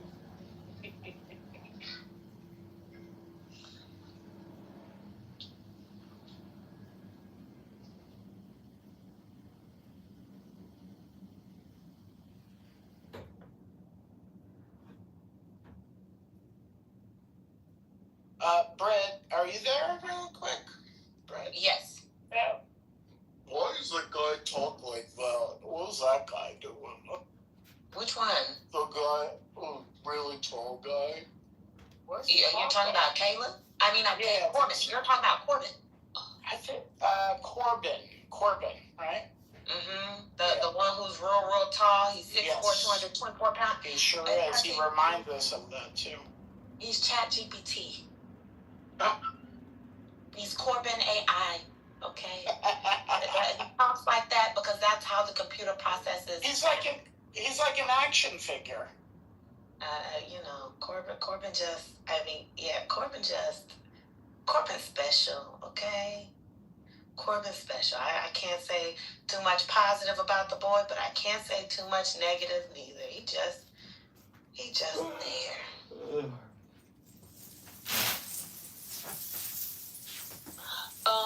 Have y'all seen the Poly Market ad? The ad that's out now. I've seen the Calcini ad. Is that what you're talking about? I'm not. I said Poly Market. Oh, okay. No, I thought it was all one. I had to double check on their page, on their Twitter. It's the one with what's his face? Who's that music producer? No, it is not. Well, I'm gonna put it in the chat for everyone. 1 second. They have one with him there. And Future.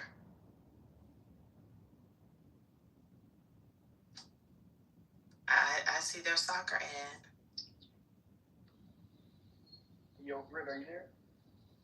I'm here. Can you hear me? Okay, I got headphones in. No, we not doing this tonight, Jordy. Y'all gonna have to open your own private. No, no, we not doing this tonight. No. What are we doing? Watch what's gonna happen. Y'all watch in 5 minutes. Go ahead, Jordy. You got it. Go.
He thought he was 23.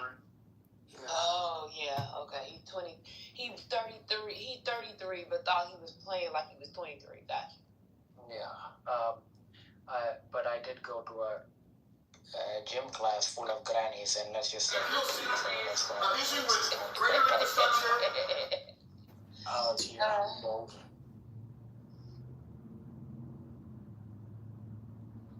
Sorry, a gym full of what?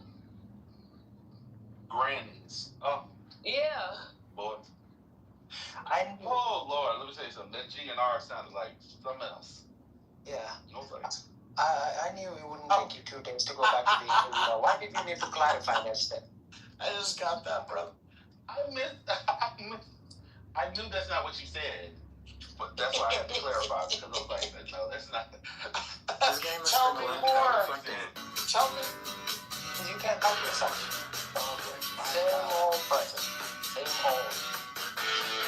No, the fact that y'all are committed to me not being wholesome is insane. Listen, I ain't committed to shit. You're just who you are. Just accept it. You are a messy human being. There's nothing wrong with it. Oh, no, he's not. Okay. Okay. How about this? He's a wholesome, messy human being. Does that work for you, your mama? I think he just... Because I'm not leaving out the messy part of it. Okay, well, I think that's a persona he uses for the app. I don't think he's really messy. You know, it's funny. He used to be so wholesome, though, and then he started trolling. Then should we just call him Trollsome? Because someone tried that. Oh, yeah. Trollsome would be good. Okay, alright. I'm happy to call him Trollsome. He's still a little bit messy, though. I do like Brother Messy, though. That's a very good name. You know, I left out something. It hit me last night.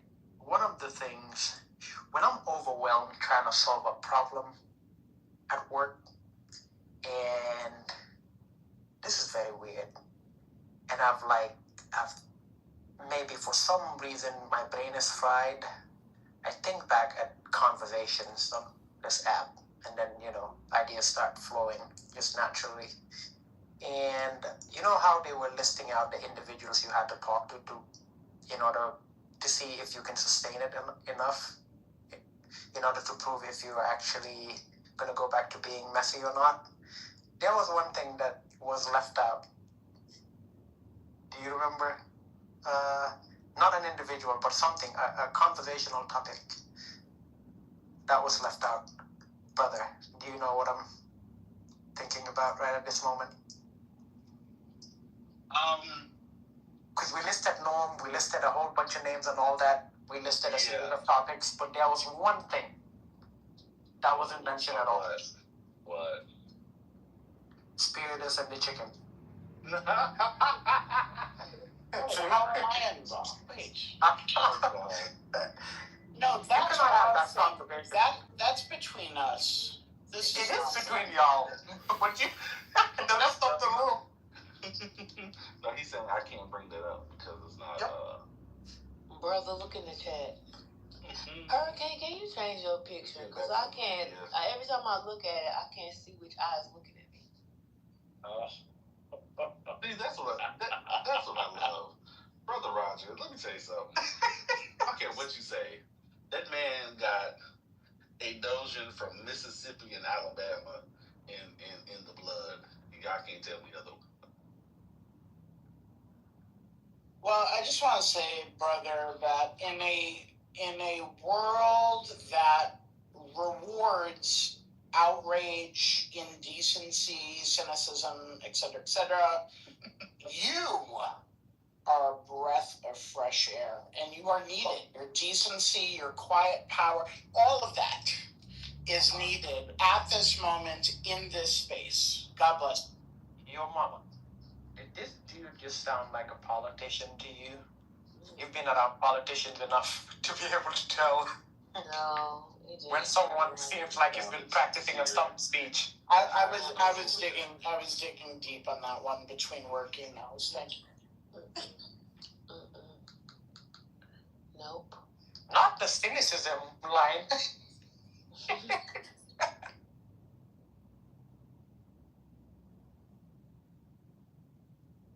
Anyway, your team did good, Yo Mama, yesterday. You guys got a good win. I was worried for 1 minute. Yeah, they were gonna win that game, but you know, Haiti did what they could. At the end of the day, there are some things that you're good at, and there are some things that it's just not a thing, And someday, hopefully, they might be able to have a good team and all that. I heard the Germany game was really good. Unfortunately, I couldn't watch any games today. I was really busy, so I haven't. So I'm definitely gonna put any work-related stuff aside so I can at least enjoy the US game, regardless of what the outcome is going to be.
Still here, viral. Still celebrating Juneteenth. Wait, what happened in Venezuela with the earthquakes? Oh my God, I'm just catching up. Aren't you? What did you just say? The earthquakes in Venezuela? Oh, that's not the only place. It's basically been like a whole circle of earthquake. But yes, they had a thing. Dear Brother Trent, welcome.